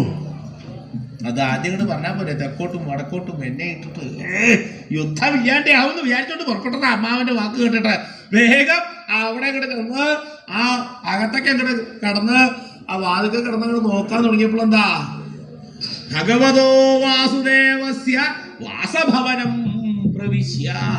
ആ ലോകനായകനായിരിക്കുന്ന ഈശ്വരൻ തന്റെ ഭക്തനായി തന്റെ സഖാവായിരിക്കുന്ന അർജുനൻ എപ്പോഴാണോ വരുന്നത് എന്ന് പ്രതീക്ഷിച്ചുകൊണ്ട് ആ കപടമായിരിക്കുന്ന ആ ഉറക്കത്തെ സ്വീകരിച്ചുകൊണ്ട് കുഹനാമനുഷ്യനായിരിക്കുന്ന ഈശ്വരൻ പള്ളി ഉറങ്ങുന്നതായ ആ വാസഭവനത്തിലേക്ക് പ്രവിശ്യ അവിടെ കയറി ആ ദുര്യോധനൻ.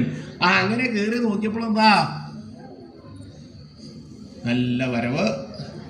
മലന്നങ്ങനെ കിടന്നിങ്ങനെ ഉറങ്ങുക ഭഗവാനെ. എല്ലാവരും ഉണർന്നിരിക്കുന്ന സമയത്ത് ഇവിടെ നല്ല വരവ്, ജലമായിട്ടുള്ള പിടുത്തം. ഇതിനെ കാണാനാണല്ലോ ഞാൻ പുറപ്പെട്ടത്. അപ്പൊ അകത്ത് നിൽക്കണോ പുറത്ത് നിൽക്കണോ എന്താ വേണ്ടത് അറിയണ്ടേ. ഇവിടെ ആണെങ്കിൽ ആരെയും കാണാനും ഇല്ല. ഞാൻ പുറത്ത് നിന്നാൽ ഇവനെ കാണാനായിട്ട് ഇടയ്ക്കിടയ്ക്ക് ആൾക്കാർ വരും. ഭഗവാന്റെ അകത്തുണ്ടോ കൃഷ്ണട്ടോ, ഞാൻ അതിനെ കാണാൻ വന്നതാ. ഇല്ലാന്നുണ്ടോന്ന് പറയാൻ പറ്റുമോ? അങ്ങനെ നോക്കി നിൽക്കും. കുറച്ച് കഴിഞ്ഞാൽ വാതുക്കൽ കാവല പറഞ്ഞെടുക്കുക. ഒരാൾ ചോദിച്ചൊന്നും പറയില്ല, വേണ്ട പുറത്താന്നല്ല വേണ്ട അകത്താന്നല്ലത്. ഇങ്ങനെ അങ്ങടും ഇങ്ങടും ചാടി കളിച്ച് കുറെ കഴിഞ്ഞപ്പോ എന്താ വിചാരിച്ച, ഇങ്ങനെ നിൽക്കല്ല നല്ലത്, ഒന്ന് ഇരിക്കുകയാണ് നല്ലത് വിചാരിച്ച് നോക്കിയ സമയത്തെങ്കിലോ അദ്ദേഹത്തിന്റെ ശിരോഭാഗവിന്യസ്തമഹിതമണിമയ ഭദ്രാസനമധ്യം അധ്യാസീനേ. ആ ഭഗവാൻ ഈശ്വരൻ വളരെ വിധം ബോധപൂർവം ഇട്ടതാണോ അതോ ഇനി ദുര്യോധനൻ ചെന്നപ്പോ അവിടെ ഒരു സിംഹാസനം ഉണ്ടായിരുന്നില്ല. അദ്ദേഹം അങ്ങനെ മലന്ന് കിടന്ന് ഉറങ്ങുന്നതായ അദ്ദേഹത്തിന്റെ ആ ശിരോഭാഗത്തിങ്കൽ അവിടെ മഹിതവും മണിമയവുമായിരിക്കുന്ന ഒരു ഭദ്രാസനം, ഒരു സിംഹാസനം അവിടെ ഇട്ടുണ്ട്. ആ സിംഹാസനം അവിടെ കണ്ടപ്പോ എന്നാ അതിന്റെ മുകളിൽ ഇരിക്കുക നല്ലത് എന്ന് വിചാരിച്ച് ആ സിംഹാസനത്തിന്റെ മുകളിൽ അവിടെ കയറിയിരുന്നു. സിംഹാസന മധ്യം അധ്യാസീന എന്ന് പറയുന്ന അതിന്റെ നടുവ് തന്നെ കയറിയിരുന്നു. എന്താ, ഇരിക്കണ കണ്ടാൽ തന്നെ ആ പ്രൗഢി വേണം. എത്ര നല്ല സിംഹാസനാണെങ്കിൽ ഇരിക്കണമെന്നൊന്നല്ലെങ്കിൽ പിന്നെ എന്താ കാര്യം, ഒരു കാര്യമില്ല. ചില സിംഹാസനത്തിന്റെ മുകളിലൊക്കെ ചില വഷളന്മാര് കയറി ഇരുന്നാൽ പിന്നെ എങ്ങനെ ഇരുന്നിട്ടും കാര്യമില്ല. എന്താ പട്ടിണിയല്ലേ, അല്ലാണ്ട് വേറെ ഒന്നും ഉണ്ടാവില്ല. അപ്പൊ അതുകൊണ്ടാ ഇരിക്കണത് എവിടെയെങ്കിലും കയറിയിട്ട് പറ്റിക്കാൻ പോകുന്ന പോലെ ഇരുന്നാൽ എന്തൊരു ഇരിപ്പാണോ ഇതൊക്കെ. ഇരിക്കണത് ഇങ്ങനെ ഇരിക്കുക, കണ്ടില്ല ഇരിപ്പ് കണ്ടില്ല, ഇങ്ങനെ ഇരിക്കുക നേരാവണ്ണം ഇരിക്കാൻ്റെ. അപ്പൊ എന്താ, എവിടെ സിംഹാസനം കിട്ടിയാലും അവിടെ നേരാവണ്ണം ഇരിക്കാൻ പഠിക്കണം എന്നുള്ളത് ആദ്യം. ദുര്യോധന അവിടെ കയറി ഇരുന്നാൽ വേറെ ആർക്കും എന്തൊരു യോഗ്യതയാ ഇരിക്കണതില് എന്നുള്ളത് മനസ്സിലാവുകയും അങ്ങനെ അവിടെ ഇവിടെ ഇരുന്നു. ആ സമയത്തെങ്കിലാണ് ധനഞ്ജയൻ ഭഗവാനെ മാത്രം, കൃഷ്ണ ഞാൻ അങ്ങേ ക്ഷണിക്കാതെ കണ്ട് മറ്റുള്ള ആളുകളെയൊക്കെ ക്ഷണിക്കാൻ വേണ്ടി പോയില്ലോ. ദുര്യോധന ജ്യേഷ്ഠൻ വന്നു കഴിഞ്ഞാൽ ഇപ്പോ അങ്ങ് അവരുടെ കൂടെ പോലോ, പിന്നെ ഞാൻ എന്തിനാണ് ജീവിച്ചിരിക്കുന്നത്? അതുകൊണ്ട് കൃഷ്ണാമുരാന്തക സച്ചിദാനന്ദ ഭഗവാനെ ഞാനിതാ വരുന്നുട്ടോ എന്ന് പറഞ്ഞുകൊണ്ട് നിഭൃതമുപകം ഓടി അങ്ങനെ വന്ന് ആ ദ്വാരകയുടെ ഗോപുരദ്വാരത്തിൽ അവിടെ എത്തിയപ്പോൾ അത്രയൊക്കെ സൈന്യങ്ങൾ ആര്യ? അതെ, നിങ്ങൾ ആരുടെ സൈന്യ? ഗുരുമഹാരാജാവ് ദുര്യോധനന്റെ സൈന്യങ്ങള്. അയ്യോ, അപ്പൊ അദ്ദേഹം ഇവിടെ അകത്തേക്ക് പോയി എത്ര നേരമായി? കുറച്ചു നേരമായി പോയിട്ട് കഴിഞ്ഞു. ഭഗവാനെ കണ്ടു കഴിഞ്ഞു, ക്ഷണിച്ചു കഴിഞ്ഞു, ഞാനിനി അവിടെ പോയിട്ട് കാര്യമില്ലല്ലോ. കൃഷ്ണ എന്ന് വിളിച്ചുകൊണ്ട് വളരെ വളരെ ഭക്തിയോട് കൂടിയിട്ട് ഭഗവാനെ സമസ്താപരാധം ക്ഷമിക്കണേ ഈശ്വര, ഞാൻ അറിയാതെ കണ്ട് ചെയ്തുള്ളതാണ്, അനുഗ്രഹിക്കണേ എന്ന് പറഞ്ഞുകൊണ്ട് അങ്ങനെ വളരെ ഭക്തിയോട് കൂടിയിട്ട് സങ്കടപ്പെട്ടുകൊണ്ട് അർജുനൻ ഓടി ആ ഭഗവാന്റെ വാസഭവനം ഭഗവതോ വാസുദേവസ്യ വാസഭവനം പ്രവിശ്യ തന്നെ മാത്രം പ്രതീക്ഷിച്ചുകൊണ്ട് ആ കള്ളോർക്കം നടിച്ചു കിടക്കുന്നതായ ആ ഭക്തവത്സലനായിരിക്കുന്ന ഈശ്വരൻ എവിടെയാണോ ഇരിക്കുന്നത് അവിടേക്ക് ഓടിയങ്ങോട്ട് ചെന്നു. എന്നാൽ അർജുനന് എന്തെങ്കിലും സംശയം ഉണ്ടായോ? ഭഗവാൻ ഇരിക്കുന്ന സ്ഥലം അറിയാതെ കണ്ടുണ്ടായോ ചോദിച്ചാൽ ഇല്ല. എന്താ കാരണം? ഭക്തനാണ് അദ്ദേഹം. ഭക്തനാണ്. ഈശ്വരൻ എവിടെയാ ഇരിക്കേണ്ടതെന്ന് പറഞ്ഞു കൊടുക്കേണ്ട കാര്യമില്ല എന്നർത്ഥം. അറിയാം. പിന്നെയോ അർജുനൻ അനവധി കാലമായിട്ട് ഇവിടെ വന്നുകൊണ്ടിരിക്കുന്ന ആളാണ്. അതുകൊണ്ട് അർജുനന് അറിയാം ഭഗവാൻ എവിടെയാണുള്ളത്. അതുകൊണ്ട് ഓടിയങ്ങോട്ട് ചെന്ന് ആ ഭഗവാനെ വിശ്വാന്ന് വിളിച്ച് അകത്തേക്ക് ഇങ്ങോട്ട് കയറി ഇങ്ങോട്ട് നോക്കിയപ്പോഴോ ഭഗവാനെ കണ്ടപ്പോഴേക്കും അർജുനന്റെ മനസ്സിൽ അതുവരെ ഉണ്ടായിരുന്നതായ എല്ലാ സങ്കടവും തീർന്നു എന്നർത്ഥം. എല്ലാവരുടെ അവസ്ഥ തന്നെയാണ്. എന്താ ഓടിയ എത്ര സങ്കടം ഉണ്ടെങ്കിലും ആ കാരുണ്യമൂർത്തിയായിരിക്കുന്ന ഈശ്വരന്റെ ആ വളരെ മനോഹരമായിരിക്കുന്ന ആ മന്ദഹാസം പൊഴിക്കുന്ന ആ മുഖം കണ്ട് കണ്ടാലോ എല്ലാ സങ്കടങ്ങളും മാറുക ചെയ്തർത്ഥം. പിന്നെ ഒന്നും വേണ്ട. അങ്ങനെയുള്ളതായ ആ ഈശ്വരൻ എന്തുകൊണ്ടാപ്പോ അർജുനന് സന്തോഷമായതോ എന്നാണെങ്കിൽ ദുര്യോധന ജ്യേഷ്ഠൻ തലക്കിലിരിക്കണു, ഭഗവാൻ ഉറങ്ങണു, കണ്ടിട്ടില്ല, സമാധാനമായി. ക്ഷണിച്ചിട്ടില്ലല്ലോ, നന്നായി. എന്നാ തനിക്ക് വേണ്ടിയാണ് ആ ഈശ്വരൻ അങ്ങനെ കിടക്കണമെന്നൊന്നും അറിയില്ല അല്ലേ? കള്ളറക്കം നടിച്ചിട്ട് എത്ര നേരം കിടക്കും? പ്രഭാതമാകുമ്പോ അമ്മ വന്ന് വിളിക്കേ ഇരിക്കോ പാവം ഉറങ്ങാന്നാ കുറച്ചു മുന്നേ. അപ്പോഴാണ് കണ്ണു തുറന്ന് നോക്കുക, കുറച്ചു നേരൊക്കെ പറ്റുള്ളൂ. എന്നാൽ ഈശ്വരൻ അങ്ങനെയല്ല, എത്ര നേരം പറ്റും? അനവധി നേരം പറ്റുന്ന അദ്ദേഹം വാസുദേവനാണ്. ഞാൻ ഉറങ്ങാന്ന് ചോദിച്ചാൽ മറ്റാൾക്ക് ഉറങ്ങി തോന്നും. അതന്നെ എത്രയാണ് അദ്ദേഹത്തിന്റെ അവസ്ഥ. അപ്പൊ അതുകൊണ്ട് അങ്ങനെയുള്ളതായ ആ ഈശ്വരൻ അവിടെ ഇരിക്കുന്നതായ ആ കിടന്ന് തന്നെ തന്നെ പ്രതീക്ഷിച്ചുകൊണ്ട് ഉറക്കം നടിച്ചുകൊണ്ട് കിടക്കുന്നതായ ഈ ഈശ്വരന്റെ സമീപത്തിങ്കൽ ചെന്നപ്പോ ദുര്യോധന സംശയം ഉണ്ടായി, എവിടെ ഇരിക്കേണ്ടത്, എവിടെയാ നിൽക്കേണ്ടത്. അർജുനന് സംശയം ഉണ്ടായി വെച്ചാൽ എന്താ? ഇല്ല, ഭക്തനായിരിക്കുന്ന ഒരാൾക്ക് ഭഗവാന്റെ ഏത് ഭാഗത്താ സ്ഥാനം, എവിടെയാ സ്ഥാനം? യാതൊരു സംശയമില്ല കാര്യത്തിൽ. എന്താ സാക്ഷാൽ വൈകുണ്ഠനായിരിക്കുന്ന അദ്ദേഹത്തിന്റെ പാതാരബന്ധങ്ങളിൽ തന്നെയാണ് ഒരു ഭക്തന് ആശ്രയമായിട്ടുള്ളത്. അദ്ദേഹത്തിന്റെ ആ പാദങ്ങള്, ആ പാദങ്ങളില് പോയി അവിടെ തസ്യ വൈകുണ്ഠസ്യ ചരണോപകണ്ഠേ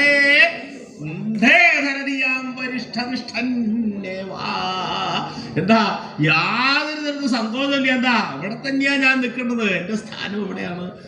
മലന്ന് കിടന്നുറങ്ങുന്നതായ ഭഗവാന്റെ കാൽക്കല് പോയിട്ട് കൃതാഞ്ജലിത്തസ്യ വൈകുണ്ഠസ്യ ചരണോപകണ്ഠേ എന്താ ബുദ്ധിമാന്മാരിൽ വെച്ച് അഗ്രേസരനാണ് അർജുനൻ എന്ന് പറഞ്ഞാ. മലന്ന് കിടന്നിങ്ങനെ ഉറങ്ങണ ഒരാള് കണ്ണു തുറന്നാൽ ആദ്യം കാണുക ആരെയാ? തലക്കലിരിക്കുന്ന ആളെയാണോ അതോ കാൽക്കല് കൈകൂപ്പി ഇങ്ങനെ എകർത്തി കൈകൂപ്പി യാതൊരു മടിയില്ലാതെ കണ്ട് നാണമില്ലാതെ കണ്ട് ഭഗവാന്റെ മുമ്പിൽ നാണിക്കാൻ എന്താന്നുള്ളതായ ഭാവത്തോടു കൂടി ഭക്തി മാത്രം മനസ്സിൽ വിചാരിച്ചുകൊണ്ട് കയ്യങ്ങനെ കൂപ്പി ഭഗവാനേ കൃഷ്ണ എന്ന് വെച്ച് നിൽക്കുന്നതായ ആ ഭക്തനെയാണോ ഭഗവാൻ കാണാൻ? അതോ കാലിന്റെ മുകളിൽ കാലും കയറ്റി വെച്ച് ഞാൻ തന്നെയാണ് കേമെന്ന് വിചാരിച്ചുകൊണ്ടിരിക്കുന്നത് ദുര്യോധനെ കാണുക? യാതൊരു സംശയമില്ല, എന്നെ തന്നെ കാണണം. ഭഗവാനെ കാണാനായിട്ട് അവിടെ പോയിക്കുമ്പോ എല്ലാവരുടെയും മനസ്സിലെന്താ? എന്നെ കാണണം ആദ്യം, ഞാൻ ആദ്യം, ഞാൻ. എല്ലാവരുടെയും അവസ്ഥ തന്നെയാണ്. അപ്പൊ മുമ്പിൽ നിൽക്കണതോ എന്നെയാണെന്നുള്ള തോന്നലില്ല എന്നർത്ഥം. എന്നെ തന്നെ കാണണം, വേറെ ആരെയും കാണാൻ പാടില്ല ഭഗവാൻ. ഞാൻ ആദ്യം. യാതൊരു സംശയമില്ലാതെ അർത്ഥം. അപ്പൊ അർജുനന്റെ അവസ്ഥ അങ്ങനെ തന്നെ ആയി തീർന്നു. അങ്ങനെ ലോകനായകനായിരിക്കുന്ന ഈശ്വരന്റെ ആ ഉറക്കം കഴിയുന്നു, ഉണരട്ടെ എന്ന് വിചാരിച്ചുകൊണ്ട് നിൽക്കുന്നതായ ആ സമയത്തിങ്കൽ ഭഗവാൻ വിചാരിച്ചു, ഇനി എന്തിനാ ഞാൻ ഉറങ്ങണത്? ഉണരാം. എന്താ ഞാൻ വിചാരിച്ച ആളുകളോട് എത്തി, ഞാൻ വിചാരിച്ചവൻ എന്തായാലും ഇവിടെ എത്തി. ഇനി എവിടെയാവാൻ നിൽക്കണത് എന്ന് നോക്കണം വിചാരിച്ചപ്പോഴാ നീ കാക്ക തന്നെ നിൽക്കില്ലേ, അതോ ഇനി വേറെ എവിടെയെങ്കിലും പോയി നിൽക്കുവോ? ഇല്ല, സമാധാനം, അവിടെ തന്നെ നിന്നു, ഇനി എനിക്ക് കണ്ണു തുറക്കാം എന്ന് വിചാരിച്ചുകൊണ്ട് ഇങ്ങനെ ആ ഭക്തനായിരിക്കുന്ന അർജുനനും തന്നെ ക്ഷണിക്കാൻ വന്നിട്ടുള്ളതായ ദുര്യോധനനും സമീപത്തിങ്കൽ എത്തിയ സമയത്തിങ്കൽ ഭഗവാൻ ഇനി താമസമില്ലാതെ കണ്ട് ഉണരാം എന്ന് വിചാരിച്ചുകൊണ്ട് അങ്ങനെ ഉണർന്നു. എന്താ ഉണ്ടായത്? കാലേ തസ്മിൻ പ്രബുദ്ധ കില മധുവധനോ വീക്ഷ്യ തിഷ്ഠന്തമഗ്രേ ജിഷ്ണും വ്യാവൃത്യകണ്ഠം ഉരുപവിമപിതം രത്നപീഠേ നിഷന്നം സർവജ്ഞോപ്യജാനന്നിവ കൃതകുശല പ്രശ്നയിത്തം ബഭാഷേ കിം താദൃക്കാര്യമദ്യ സ്വയമുപഗമനാൽ ക്ലേശിതോ യദ്ഭവന്തോ. ഏതൊരു സമയത്തിങ്കലാണോ അർജുനനും ദുര്യോധനും വന്നത്, ആ കാലത്തിങ്കൽ മധുമഥന പ്രബുദ്ധ കില, മധുകയുടെ ഭാര്യയായിരിക്കുന്ന ഈശ്വരൻ പ്രബുദ്ധനായി പോൽ. അർജുനനും ദുര്യോധനും വന്നു. ഇനി എന്താ, ഇനി എണീക്കുക. എണീക്കുമ്പോഴോ ഉറങ്ങിയത് എങ്ങനെയാ? കളർക്കം. അപ്പൊ ഉണരുമ്പോഴും എന്ത് വേണം? കളത്തരത്തിൽ തന്നെ ഉണരണം. ഇപ്പൊ എന്താ അദ്ദേഹം ആയത്? ഇനി ചില ആൾക്കാർ ഉറങ്ങിയില്ലെങ്കിൽ ഉണരല് കേമായാൽ മതിയെന്നുണ്ട്. കയ്യും കാലൊക്കെ കൂട്ടിത്തരും. ചില ആൾക്കാർ അങ്ങനെയാ ഉണരുക. അടുത്തങ്ങനെ നിന്നാ വലുതൊക്കെ സംഭവിക്കും. അപ്പൊ അതുകൊണ്ട് ഭഗവാൻ എണീച്ചു. അങ്ങനെ എണീച്ചത് അർജുനെ തന്നെ കാണണമെന്ന് വിചാരിച്ച് രണ്ട് ഭാഗത്തേക്ക് നോക്കാതെ കണ്ട് അവിടുന്ന് കിടന്ന കിടപ്പിനെ അങ്ങനെ നോക്കി. വീക്ഷ്യ തിഷ്ഠന്തമഗ്രേ ജിഷ്ണു വീക്ഷ്യ, ആ തന്നെ തന്നെ വീക്ഷിച്ചുകൊണ്ട് നിൽക്കുന്നതായ ജിഷ്ണുവിനെ അദ്ദേഹം അങ്ങോട്ട് വീക്ഷിച്ചു. ആ ഭഗവാന്റെ കാണുമെന്ന് കൃഷ്ണ എന്നെ തന്നെ കാണണേ എന്ന് വിചാരിച്ച് നിൽക്കണില്ലേ, ആ അർജുനനെ തന്നെ ഭഗവാൻ കണ്ടു. ഉണർന്നങ്ങനെ നോക്കിയപ്പോ ആരായി നിൽക്കണത്? അർജുനനല്ലേ. നന്നായി. എന്താ പതി വന്നത്? കൃതകുശല പ്രശ്ന. ആ വന്ന ആളോട്, അദ്ദേഹം കണ്ട ആളോട് പറയാൻ തുടങ്ങി. ദുര്യോധനെ അവഗണിച്ചു എന്നർത്ഥം. കണ്ടിട്ടില്ലല്ലോ. അർജുന, നീ എപ്പോഴാ വന്നത്? അർജുനൻ വിചാരിച്ചു എന്നേക്കാ മുമ്പ് വന്നിട്ടുള്ളതാണ് ജ്യേഷ്ഠൻ. സ്ഥാനം കൊണ്ട് അദ്ദേഹത്തിന്റെ ജ്യേഷ്ഠനാ. അപ്പൊ അതുകൊണ്ട് ഞാനിനി വന്ന് എന്നെ കണ്ടു. ഭഗവാൻ ദുര്യോധനെ ജ്യേഷ്ഠനെ കണ്ടിട്ടില്ല എന്ന് വിചാരിച്ച അർജുനൻ ഒന്നും ഉണ്ടാതെ കണ്ട കൈകൊണ്ട്, അർജുന നിന്നോടാണ് ചോദിക്കണേ, എത്ര നേരം? ഞാനൊന്ന് ഉറങ്ങിപ്പോയതല്ലോ, എത്ര നേരമായി നീ വന്നിട്ട്? നിനക്ക് മുഷിയേണ്ട കാര്യമൊന്നുമില്ല, അത് പറയോ? അപ്പോഴും അർജുനൻ, എന്താ നീ എന്താ ഒരുമാതിരി കൊഞ്ഞനെ കാണിക്കണം തന്നെ രാവിലെ തന്നെ? എന്താ അത്? ജ്യേഷ്ഠൻ. ജ്യേഷ്ഠനോ? ഏത് ജ്യേഷ്ഠൻ? ധർമ്മപുത്ര മഹാരാജാവ് വന്നുണ്ടോ? ആ ജ്യേഷ്ഠനല്ല. ഭീമനോ? അവനുമല്ല. പിന്നെ ഏതാ നിനക്ക് ജ്യേഷ്ഠൻ? ഞാനറിയാം, നിങ്ങൾ 5 പേരല്ലേ പാണ്ഡവന്മാര്? ധർമ്മപുത്രരുടെ ഭീമൻ, അർജുനൻ, നകുലൻ, സഹദേവൻ. ഇപ്പൊ ധർമ്മപുത്രവും അല്ല ഭീമനും അല്ല, പിന്നെ നീയല്ലേ? പിന്നെ രണ്ടുള്ളത് തന്റെ അനുജന്മാരല്ലേ? പിന്നെ ഏതാ നിന്റെ ജ്യേഷ്ഠൻ? നിന്റെ ചേട്ടനായിട്ടുള്ള ഒരാൾ ആരാ? ആര്? ദുര്യോധന ജ്യേഷ്ഠൻ. നീ എന്താ ഈ പറയണത്? ദുര്യോധന ജ്യേഷ്ഠൻ വന്നിട്ടുണ്ടെന്ന്. എന്താ? കുരുമഹാരാജാവ് ദുര്യോധനൻ എന്നെ കാണാൻ വേണ്ടി വന്നിട്ടുണ്ടോന്നോ? എവിടെ? അപ്പോഴാണ് കണ്ടത് എന്നുള്ള ഭാവം വരുത്താൻ വേണ്ടിയിട്ട് അർജുനൻ കാണിച്ചപ്പോ തലക്കിലിരിക്കണ്ടോ? വ്യാവൃത്യകണ്ഠം ഉരുപവിമപിതം രത്നപീഠേ നിഷന്നം. ആ സിംഹാസനത്തിന്റെ മുകളിൽ കാലുമേ കാലും കയറ്റി ഇരിക്കുന്നതായ കുരുക്കളുടെ പതിയായിരിക്കുന്ന ആ ദുര്യോധനനെ ആട് കണ്ടു. എന്ത്? കുരുമഹാരാജാവ് ദുര്യോധനൻ വന്നിട്ടുണ്ടോ? തിരിഞ്ഞങ്ങോട്ട് നോക്കി.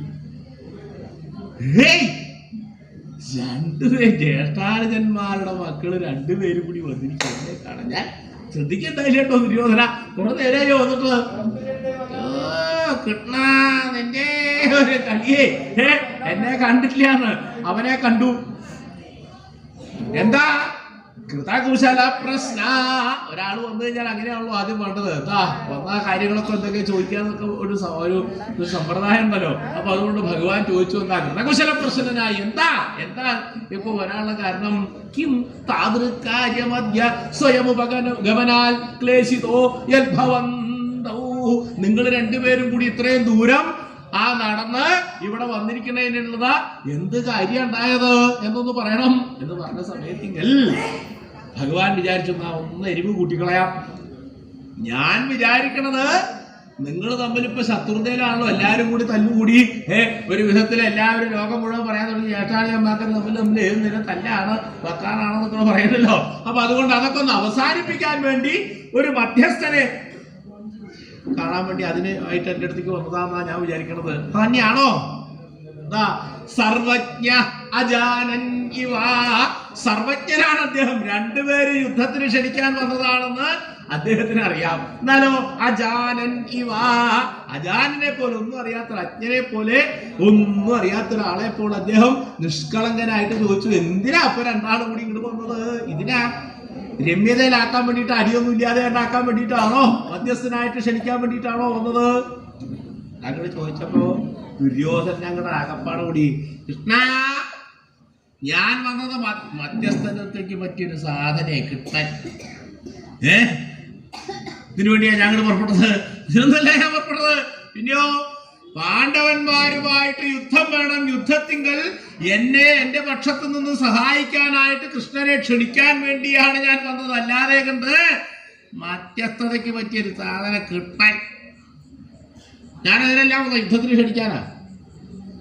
അങ്ങനെയാ അർജുന, നീയോ? ഞാനും അതിന് തന്നെയാണോ വന്നത്? അപ്പൊ തമ്മിൽ തല്ലിക്കാൻ വേണ്ടി എന്നെ കുടിക്കാൻ വന്നതല്ലേ? ഞാൻ വിചാരിച്ചത് ഇല്ലാണ്ടാക്കാൻ വേണ്ടി എന്നെ എൻ്റെ അടുത്തേക്ക് വന്നേന്നുള്ളതാ. അപ്പൊ അതുകൊണ്ട് ഞാനിപ്പോ എന്താ വേണ്ടത്, എന്താ വേണ്ടതെന്ന് അറിയാണ്ട ഈ ഭഗവാൻ വിചാരിച്ചു, ഭഗവാൻ ഇവിടെ ആരെ പരീക്ഷിക്കേണ്ടത്? ദുര്യോധനെ മാത്രമേ ഉള്ളൂ. അല്ലാതെ കണ്ട അർജുനനെ മാത്രമേ ഉള്ളൂ. ദുര്യോധനെ പരീക്ഷിക്കേണ്ട കാര്യമില്ല. ഭഗവാൻ ഏത് സമയത്തും ഭക്തന്മാരെ പരീക്ഷിച്ചു കൊണ്ടിരിക്കണം. എന്തുകൊണ്ടാന്ന് വെച്ചാൽ തന്നിലുള്ള വിശ്വാസം ഉറപ്പിച്ചു നിർത്താനായിക്കൊണ്ട് അവരെ എല്ലാ പരീക്ഷണങ്ങൾക്കും വിധേയനാക്കിക്കൊണ്ടിരിക്കും. എല്ലാവരും വിചാരിക്കും ഭഗവാനെ ഞാൻ ഇത്രയൊക്കെ സ്നേഹിക്കുന്നുണ്ടോ, ബഹുമാനിക്കുകയും പൂജിക്കുകയും, എനിക്ക് എന്നും ദുരിതമാണല്ലോ, കഷ്ടപ്പാടാണല്ലോ. എല്ലാവരും ചിന്തിക്കുക, എന്താ ഭഗവാനെ ഏത് ദുരിതമായാലും ഏത് കഷ്ടപ്പാടായാലും അതില് ഭക്തിയോടുകൂടി ധ്യാനിക്കുന്നവരൊക്കെ ആ ഭഗവാന്റെ എല്ലാ തരത്തിലുള്ള അനുഗ്രഹം ഉണ്ടാവുന്ന കാര്യത്തിൽ സംശയമില്ല. പക്ഷേ അത് കുറച്ച് സമയം വൈകിട്ടേ കിട്ടുള്ളൂ എന്ന് മാത്രം. മറ്റുള്ളവർക്കൊക്കെ അവർക്കൊക്കെ വേണ്ട പോലെ ആദ്യം തന്നെ കൊടുക്കും. കാരണം കുറച്ച് കാലേ ഉള്ളൂ, അതുകൊണ്ടൊക്കെ വേഗം കൊടുക്കണത്. മറ്റുള്ളവർക്കോ ഇവിടെ തന്നെ താമസിക്കണം, അല്ലെങ്കിൽ ഇവിടെ തന്നെ ഉണ്ടാവണം, അതിന് വേണ്ടിയിട്ടാ. അപ്പൊ ഇങ്ങനെ അർജുനനെ പരീക്ഷിക്കാൻ വേണ്ടിയിട്ട് ആ ഭഗവാൻ പറഞ്ഞു, നിങ്ങളിപ്പോ രണ്ടുപേരും ജ്യേഷ്ഠാനുജന്മാരുടെ മക്കള് ഒരേ കാര്യത്തിന് വേണ്ടിയിട്ട് വന്ന സമയത്തിങ്കൽ ചില യുദ്ധത്തിന്റെ നിയമമായതുകൊണ്ട് ആരാണോ ആദ്യം വരുന്നത്, ആരാണോ ആദ്യം ക്ഷണിക്കുന്നത് അവരുടെ കൂടെ പോണതാ. പക്ഷേ ഇവിടെ ഇപ്പോ എന്താ ഉണ്ടായത് എന്നാണെങ്കിൽ രണ്ടുപേരും ഒരേ സമയത്ത് വന്നു. ഒരു സമയത്ത് ഒരാള് കണ്ടതിൽ മുമ്പൻ, മറ്റേ വന്നതിൽ മുമ്പൻ. രണ്ടുപേരും അങ്ങനെയല്ലേ? വന്നത് ആരാദ്യം? ദുര്യോധനൻ. എന്നാ ഞാൻ കണ്ടത് ആരെ ആദ്യം? അർജുനനെ. അപ്പൊ രണ്ടാൾക്കും ഒരേ പ്രാധാന്യം. വന്നിട്ട് കാര്യമില്ല, കണ്ടിട്ടേ കാര്യമുള്ളൂ ദിവസം. അപ്പൊ അതുകൊണ്ട് എന്താ ഇപ്പൊ വേണ്ടത്? രണ്ടുപേർക്കും ഒരുപോലെ സഹായിക്കണമെന്ന് ഞാൻ വിചാരിക്കണു. അതുകൊണ്ട് അർജുന, നീയെ അനുജനാണ്, ഞാൻ നിന്നെ ആദ്യം കണ്ടു എന്നുള്ള കാരണം കൊണ്ട് ജ്യേഷ്ഠാനുജന്മാര് ഒരു കാര്യത്തിന് വന്നു കഴിഞ്ഞാൽ ആദ്യം സ്വീകരിക്കാനുള്ള അവകാശം അനുജന, അത് കഴിഞ്ഞിട്ട് ജ്യേഷ്ഠന് സ്വീകരിക്കാൻ പാടുള്ളൂ. അങ്ങനെയാണ് നിയമം. അപ്പൊ അതുകൊണ്ട് ഞാനൊരു വ്യവസ്ഥ വെക്കാം. ആ വ്യവസ്ഥയ്ക്ക് അനുസരിച്ച് രണ്ടുപേരുടെയും കൂടെ ഇപ്പൊ എന്നെ കൊണ്ടുവന്നേക്കാൻ പറ്റും. നേരെ നടു മുറിച്ചിട്ട് ഓരോ കഷ്ണം അങ്ങോട്ട് ഇങ്ങോട്ട് വേണ്ടി വരും. അപ്പൊ അതുകൊണ്ട് ഞാൻ ഒരു തീരുമാനത്തിലെത്താൻ ഇങ്ങനെ പറയാമെന്ന് വിചാരിക്കുകയാണ്. എന്താ വേണ്ടത്?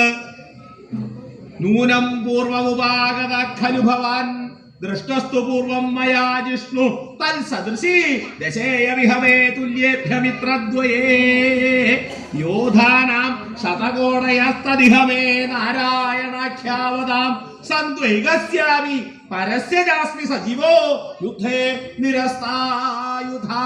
ഞാൻ ഒരുപോലെ ഒരു ഭാഗവപ്പ് നടത്തുകയാണോ? രണ്ടുപേർക്കും ഒരുപോലെ ആവണം. എന്താ കാര്യം? ഒന്നാമത് വന്നതിൽ മുമ്പൻ ദുര്യോധനൻ, കണ്ടതിൽ മുമ്പൻ അർജുനൻ. ജ്യേഷ്ഠാനുജന്മാര് വന്നാൽ അതിൽ ആദ്യം ഭരിക്കാനുള്ള അവകാശം അനുജന്. അതുകൊണ്ട് ഞാനൊരു വ്യവസ്ഥ വയ്ക്കാൻ പോവാണ്. എന്താ വ്യവസ്ഥ? രണ്ടിനെ എന്നെ ഭാഗിക്കാൻ പറ്റില്ലല്ലോ, രണ്ടായിട്ട് ഭാഗിച്ചിട്ട് കാര്യമില്ലല്ലോ, യുദ്ധത്തിന് സഹായിക്കില്ലേ വേണ്ടത്, അവിടെ കൊണ്ടുപോയിട്ട് കാര്യമില്ലല്ലോ. അപ്പൊ അതുകൊണ്ട് എന്റെ കയ്യില് നാരായണം എന്ന് വിഖ്യാതമായിരിക്കുന്ന 10 കോടി സൈന്യമുണ്ട്. അത് ഒരാൾക്ക് തരും. അതിന് തുല്യാവേണ്ട വേറൊരെണ്ണം. അതാരെ വേണ്ടത്? എങ്ങനെയാ വേണ്ടത് വെച്ചാൽ യുദ്ധത്തിങ്കൽ ആയുധമെടുക്കാതെ കണ്ട് ഒരു സജീവനെ പോലെ, ഒരു മന്ത്രിയെ പോലെ പ്രവർത്തിക്കാനായിട്ട് ഒരാളുടെ കൂടെ ഞാൻ വരും. 10 കോടി സൈന്യം വേണോ, ആയുധം എടുക്കാത്ത എന്നെ വേണോ എന്നുള്ളത് രണ്ടാൾക്ക് തീരുമാനിക്കാം. അതില് ആദ്യം തീരുമാനിക്കാനുള്ള അവകാശം അർജുനാണ്. അതുകൊണ്ട് പറഞ്ഞോളൂ. എന്താ കാര്യം? നിങ്ങൾ എൻ്റെ മിത്രങ്ങളായതുകൊണ്ടും നിങ്ങൾ രണ്ടുപേരും എനിക്ക് ഒരുപോലെ ബന്ധുത്വമുള്ളത് കൊണ്ടും നിങ്ങൾ വന്നതിന്റെയും അവകാശത്തിന്റെയൊക്കെ പേരിലാണ് ഞാൻ ഇങ്ങനെ ഒരു വ്യവസ്ഥ പറയുന്നത്. ഒരാൾക്ക് 10 കോടി സൈന്യം, മറ്റൊരാൾക്ക് ആയുധെടുക്കാത്ത ഞാൻ. ഇങ്ങനെ ആ ഭഗവാൻ പറഞ്ഞു. എന്തിനാണ് പറഞ്ഞത്? തന്റെ ഭക്തനായിരിക്കുന്ന അർജുനൻ ആരെ വധിക്കുക? എന്താ ഭൗതികമായി നശ്വരമായിരിക്കുന്ന വസ്തുക്കളെ കാട്ടിക്കൊണ്ട് ഭഗവാൻ നമ്മളെ എങ്ങനെ ഭ്രമിപ്പിക്കും? എന്തിനാ? അനശ്വരമായതിനെ സ്വീകരിക്കുമോ അതോ നശ്വരമായതിനെ സ്വീകരിക്കുമോ എന്നുള്ളത് അറിയാനാ. എന്തിനാ? അതിനാ വിവേകം എന്ന് പറയുന്ന ബുദ്ധി ഭഗവാൻ നമുക്ക് തന്നിരിക്കുന്നത്. ആ വിവേക ബുദ്ധി കൊണ്ട് വിവേചിച്ചറിയാൻ സാധിക്കണം ഏതാണ് ശാശ്വതമായി നിലനിൽക്കുന്നത്, ഏതാ. ആ ഭക്തിയും അതുപോലെ തന്നെ ഭഗവാനും മാത്രമേ ഉള്ളൂ. ബാക്കിയുള്ളതൊക്കെ നശിക്കും. അപ്പൊ അതുകൊണ്ട് ഇവിടെ അർജുനൻ ഏതാണ് സ്വീകരിക്കുക എന്നതൊന്നും അറിയണം. ദുര്യോധനൻ ഇതാണ് കേട്ടു. എന്തായി? അല്ല, കൃഷ്ണന്റെ ഒരു ഭാഗം വെപ്പ് കണ്ടില്ലേ? വന്നതിൽ മുമ്പൻ ഞാൻ, കണ്ടതിൽ മുമ്പൻ അവൻ. ഇപ്പൊ ഉറങ്ങിയതിപ്പോ എന്തിനാന്ന് മനസ്സിലായില്ലേ? അവൻ വരാൻ വേണ്ടിയിട്ട് തന്നെയാ, യാതൊരു സംശയമില്ല. എന്നിട്ട് അടുത്ത വ്യവസ്ഥ, വരിക്കാനുള്ള അവകാശം, സ്വീകരിക്കാനുള്ള അവകാശം അനുജന്. ശരി തന്നെയാണ്, അങ്ങനെ തന്നെയാണ്. എന്നിട്ടോ അടുത്തതോ 10 കോടി സൈന്യം ഒരാൾക്കും ആയുധെടുക്കാത്ത കൃഷ്ണൻ. അപ്പൊ ആർക്കാ കിട്ടാൻ വേണ്ടിയിട്ടാ ഇങ്ങനെ ഒരു വ്യവസ്ഥ ഉണ്ടാക്കിയത്? 10 കോടി സൈന്യം അവന് കിട്ടണം. എനിക്കോ ആയുധെടുക്കാത്ത കൃഷ്ണൻ. എന്തിനാ അതിനവിടെ കൊണ്ടുപോയിട്ട്? യുദ്ധത്തിൽ കണ്ണ് കെട്ടാണ്ടിരിക്കാൻ വേണ്ടിയിട്ട് ഒരു കാലുമ്പിൽ അതിനെ കൊണ്ട് അവിടെ കെട്ടിയിടുക. എന്താ, കണ്ണ് കെട്ടില്ലല്ലോ, ചെലവില്ല. കൊണ്ടുപോയൊന്ന് തീറ്റയ്ക്കൊന്നും വേണമെന്നില്ല. വല്ല പാലോ തൈരോ മോരോ എന്തെങ്കിലുമൊക്കെ മതി. അത് എവിടെയെങ്കിലുമൊക്കെ വെച്ചാൽ മതി, എടുത്തു തിന്നോളൂ.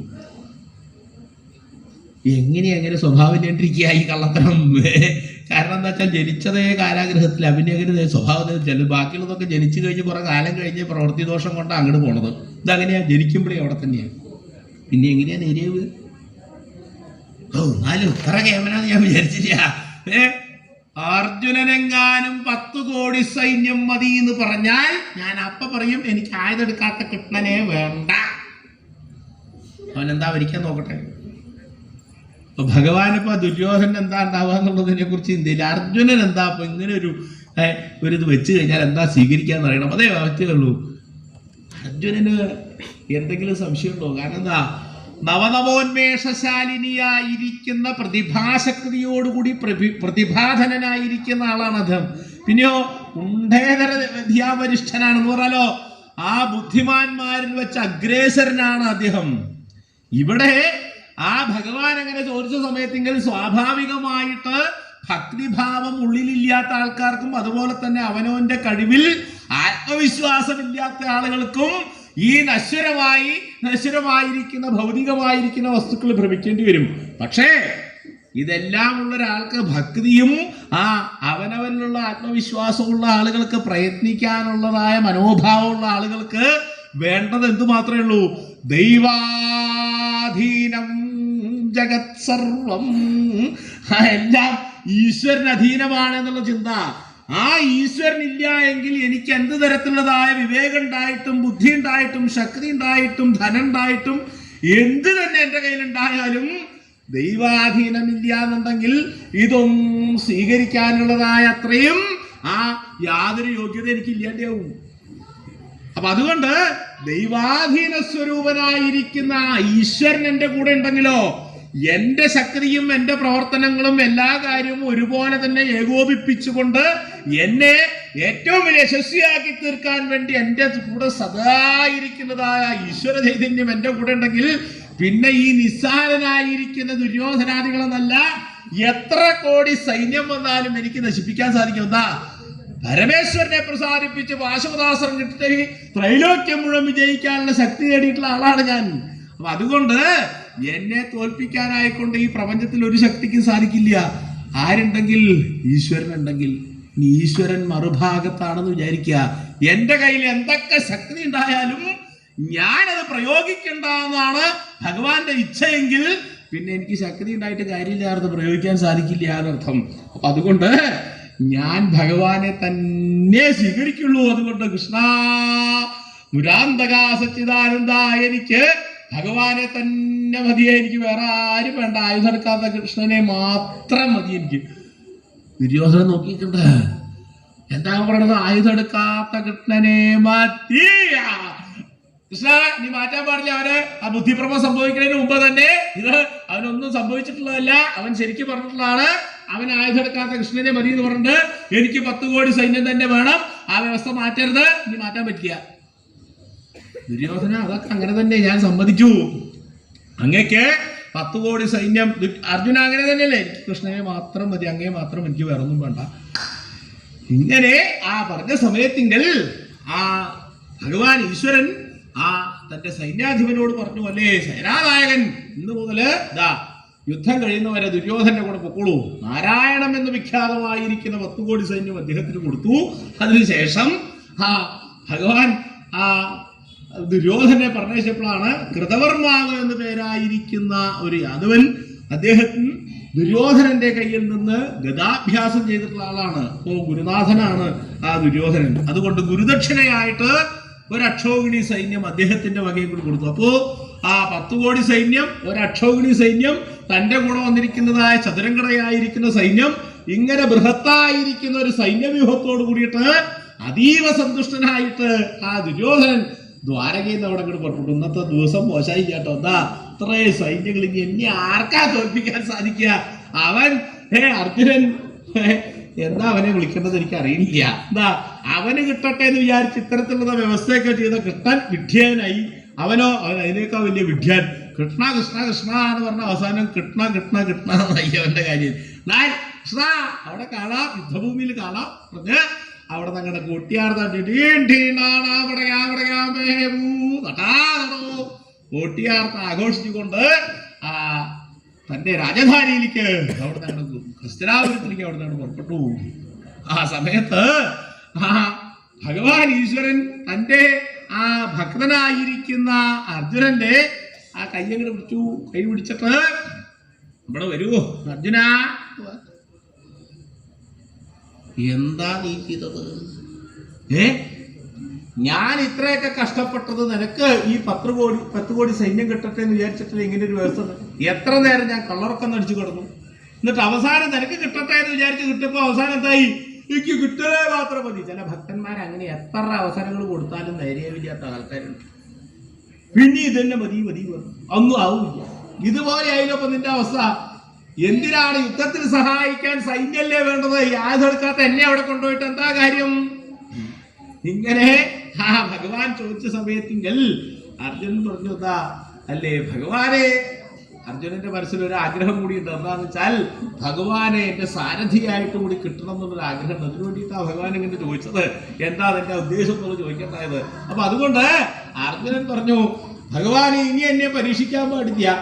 എന്താ നിർയാതേതസുയോധനേ നിജകരേണ ആലംബ്യ സഖ്യുത്കരം പ്രോന്മീലൻ മധുരസ്മിത ആർദ്രതരയാ വാചാദമുചേ ഹരി കാര്യം പുനരാഗലയ്യ ഹൃദയേ യോധാനബാധാനി വന്നാധുന്വൻ അഭിദാന ശസ്ത്രമയും മാമേകം വൃഥൈവാ വൃഥാ.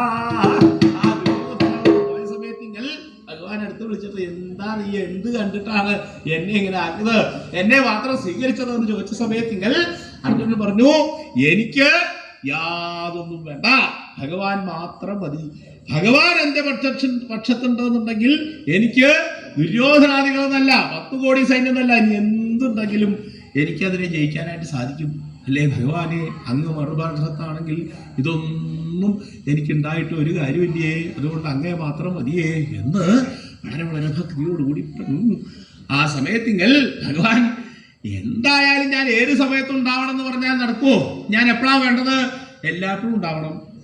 എല്ലാപ്പോഴും ഉണ്ടാവും എന്ന് പറഞ്ഞാൽ നീ യുദ്ധം ചെയ്യുമ്പോൾ ഞാൻ അവിടെ അങ്ങനെ നിന്ന് കഴിഞ്ഞാൽ എൻ്റെ പേര് അസ്ത്രം കൊടുക്കില്ല. അത് സാരില്ല, എന്നാലും ഉണ്ടാവണം.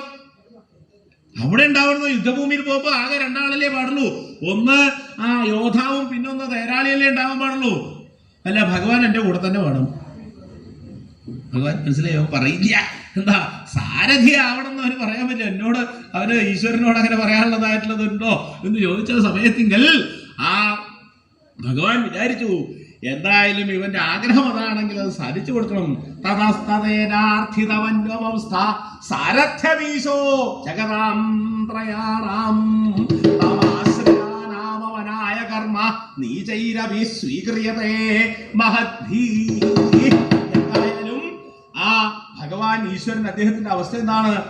ഏത് വിധത്തിലാണ് തന്നെ ആ ഭക്തന്മാരായ ആളുകൾ മനസ്സിങ്കൽ അതീവ ഭക്തിയോടുകൂടി ശ്രദ്ധയോടുകൂടി തന്നെ ഭക്തിഭാവത്തോടുകൂടി സേവിക്കുന്നത്, ആ തരത്തിൽ പ്രത്യക്ഷീഭൂതനാവാനായിട്ട് ആഗ്രഹിക്കുന്ന ആളാണ് അദ്ദേഹം. അങ്ങനെയുള്ളതായ ആ കാരുണ്യവാരിധിയായിരിക്കുന്ന കരുണാകരനായിരിക്കുന്ന ഈശ്വരൻ അദ്ദേഹം ആ ഭക്തനായിരിക്കുന്ന അർജുനന്റെ മനസ്സിലെ ഇംഗിതത്തിനെ മനസ്സിലാക്കിക്കൊണ്ട് സാരഥ്യമീശ ജഗതാം ത്രയാണാം, ഈ ജഗത്തിന്റെ മുഴുവൻ ഈ ത്രൈലോക്യം മുഴുവനുള്ളതായ സർവചരാചരങ്ങളുടെയും ചരാചര സ്വരൂപിയായിരിക്കുന്ന സച്ചിദാനന്ദമൂർത്തിയായിരിക്കുന്ന ഭഗവാൻ എന്താണ്ടായത്? ആ പാർത്ഥസാരഥിയായിട്ട് അദ്ദേഹം ആ അർജുനന് അനുഗ്രഹം കൊടുത്തു. അങ്ങനെ നിന്റെ മനസ്സെങ്കിൽ അങ്ങനെയാണെന്നുണ്ടെങ്കിൽ ഞാൻ നിന്റെ സാരഥിയായിട്ടുണ്ടാവാം. എന്തിനാണ് ആ സാരഥി? അധർമ്മങ്ങളായിരിക്കുന്ന ദുർജന്മാരെ മുഴുവനും നിഗ്രഹിച്ചുകൊണ്ട് ധർമ്മത്തിലേക്കുള്ളതായ ആ രഥത്തിനെ തെളിക്കാൻ വേണ്ടിയാണ് ദൈവാധീന സ്വരൂപനായിരിക്കുന്ന ഈശ്വരനും പ്രയത്നത്തിന്റെ മൂർത്തിമദ്ഭാവമായിരിക്കുന്ന അർജുനനും പ്രയത്നവും ദൈവാധീനവും കൂടി ചേരുമ്പോൾ മാത്രമാണ് ഒരു പ്രവർത്തനം പൂർണ്ണതയിലെത്തുക എന്നുള്ളതാണ്. അപ്പൊ അതുകൊണ്ട് തന്റെ അവതാരത്തിന്റെ ഉദ്ദേശം എന്താ? ധർമ്മം പുനഃസ്ഥാപിക്കുക എന്നുള്ളതായ തന്റെ ആ അവതാരോദ്ദേശത്തെ ഈ പ്രയത്നത്തിന്റെ മൂർത്തിമദ്ഭാവമായിരിക്കുന്ന അർജുനനോട് കൂടിയിട്ട് അത് പൂർത്തീകരിക്കാനായിട്ട് ആ ഭഗവാൻ ലോകനായകനായിരിക്കുന്ന ഈശ്വരൻ പാർത്ഥസാരഥിയായിട്ട് ആ അർജുനന് അനുഗ്രഹം കൊടുത്തു. ഞാൻ അങ്ങനെ തന്നെ നിന്നെ ആ യുദ്ധത്തിങ്കൽ സഹായിച്ചോളാം. അവിടെ ആയുധം എടുക്കുന്നില്ലല്ലോ. അങ്ങനെ ആ ഈശ്വരൻ എന്നാൽ ഭഗവാൻ അങ്ങനെ ആരെങ്കിലും ചോദിക്കുമ്പോ എന്തെങ്കിലും രൂപം എടുക്കേണ്ട ആവശ്യം ചോദിച്ചാൽ തമാശ്രിതാനാമവനായ കർമ്മ നീചൈരഭി സ്വീക്രിയതേ മഹദ്ഭീ. ആശ്രിതവത്സലനാണ് അദ്ദേഹം. എന്നെ ആശ്രയിക്കുന്ന യാതൊരു പരാശ്രയവും ഇല്ലാതെ കണ്ട് തന്നെ മാത്രം ആശ്രയിച്ചു കൊണ്ടിരിക്കുന്നതായ ആ ഭക്തന്റെ ഏറ്റവും വലിയ ആശ്രയമായിട്ട് ആശ്രിതവത്സലനായിരിക്കുന്ന ഈശ്വരൻ എന്നും ഉണ്ടാവും. എന്താ? മനസ്സിങ്കൽ അചഞ്ചലമായി നിഷ്ഠയോട് കൂടിയിട്ടുള്ളതായ ഏകാഗ്രമായിട്ടുള്ള ഭക്തിഭാവം നമ്മുടെ മനസ്സിലെങ്കിൽ ഉണ്ടാവണം. ആ സമയത്തോ ഭഗവാനെ ഈശ്വര എന്ന് വിളിക്കുന്ന സമയത്തെങ്കിൽ തന്റെ മുമ്പിൽ ഇങ്ങനെ വന്ന് അനുഗ്രഹം ചൊരിയുവാനുള്ളതായ ശക്തിയോട് കൂടിയിട്ടുള്ള ഭക്തിഭാവം നമ്മുടെ മനസ്സിങ്കൽ ഉറപ്പിക്കുകയാണെങ്കിൽ യാതൊരു സംശയമില്ല, ആ ഈശ്വരൻ ഏത് രൂപത്തിലാണോ തന്റെ മുമ്പിൽ വരേണ്ടത് ആ ഭാവത്തിൽ തന്റെ മുമ്പിൽ ഉണ്ടായിരിക്കും എന്നുള്ളത് ഈ ഒരു കഥ കൊണ്ട് നമുക്കെല്ലാവർക്കും മനസ്സിലാക്കി തന്ന് ആ ദ്വാരകാപുരവരത്തിങ്കൽ ആയവിടെ വർത്തിച്ചത് അപ്രകാരമെല്ലാവിരിക്കുന്ന ഭഗവാൻ സ്വാമി ശ്രീകൃഷ്ണൻ സകലവിധ ആപത്തുകളെയും തീർത്തു സൗഖ്യത്തെ പ്രദാനം ചെയ്യട്ടെ. ഈ വണ്ണം യാതൊരു ഭഗവാൻ സ്വാമി ശ്രീകൃഷ്ണനോ തന്റെ പരമഭക്തനായിരിക്കുന്ന അർജുനന്റെ ആവശ്യപ്രകാരം പാർത്ഥസാരഥിയായിട്ട് അവതരിച്ചു.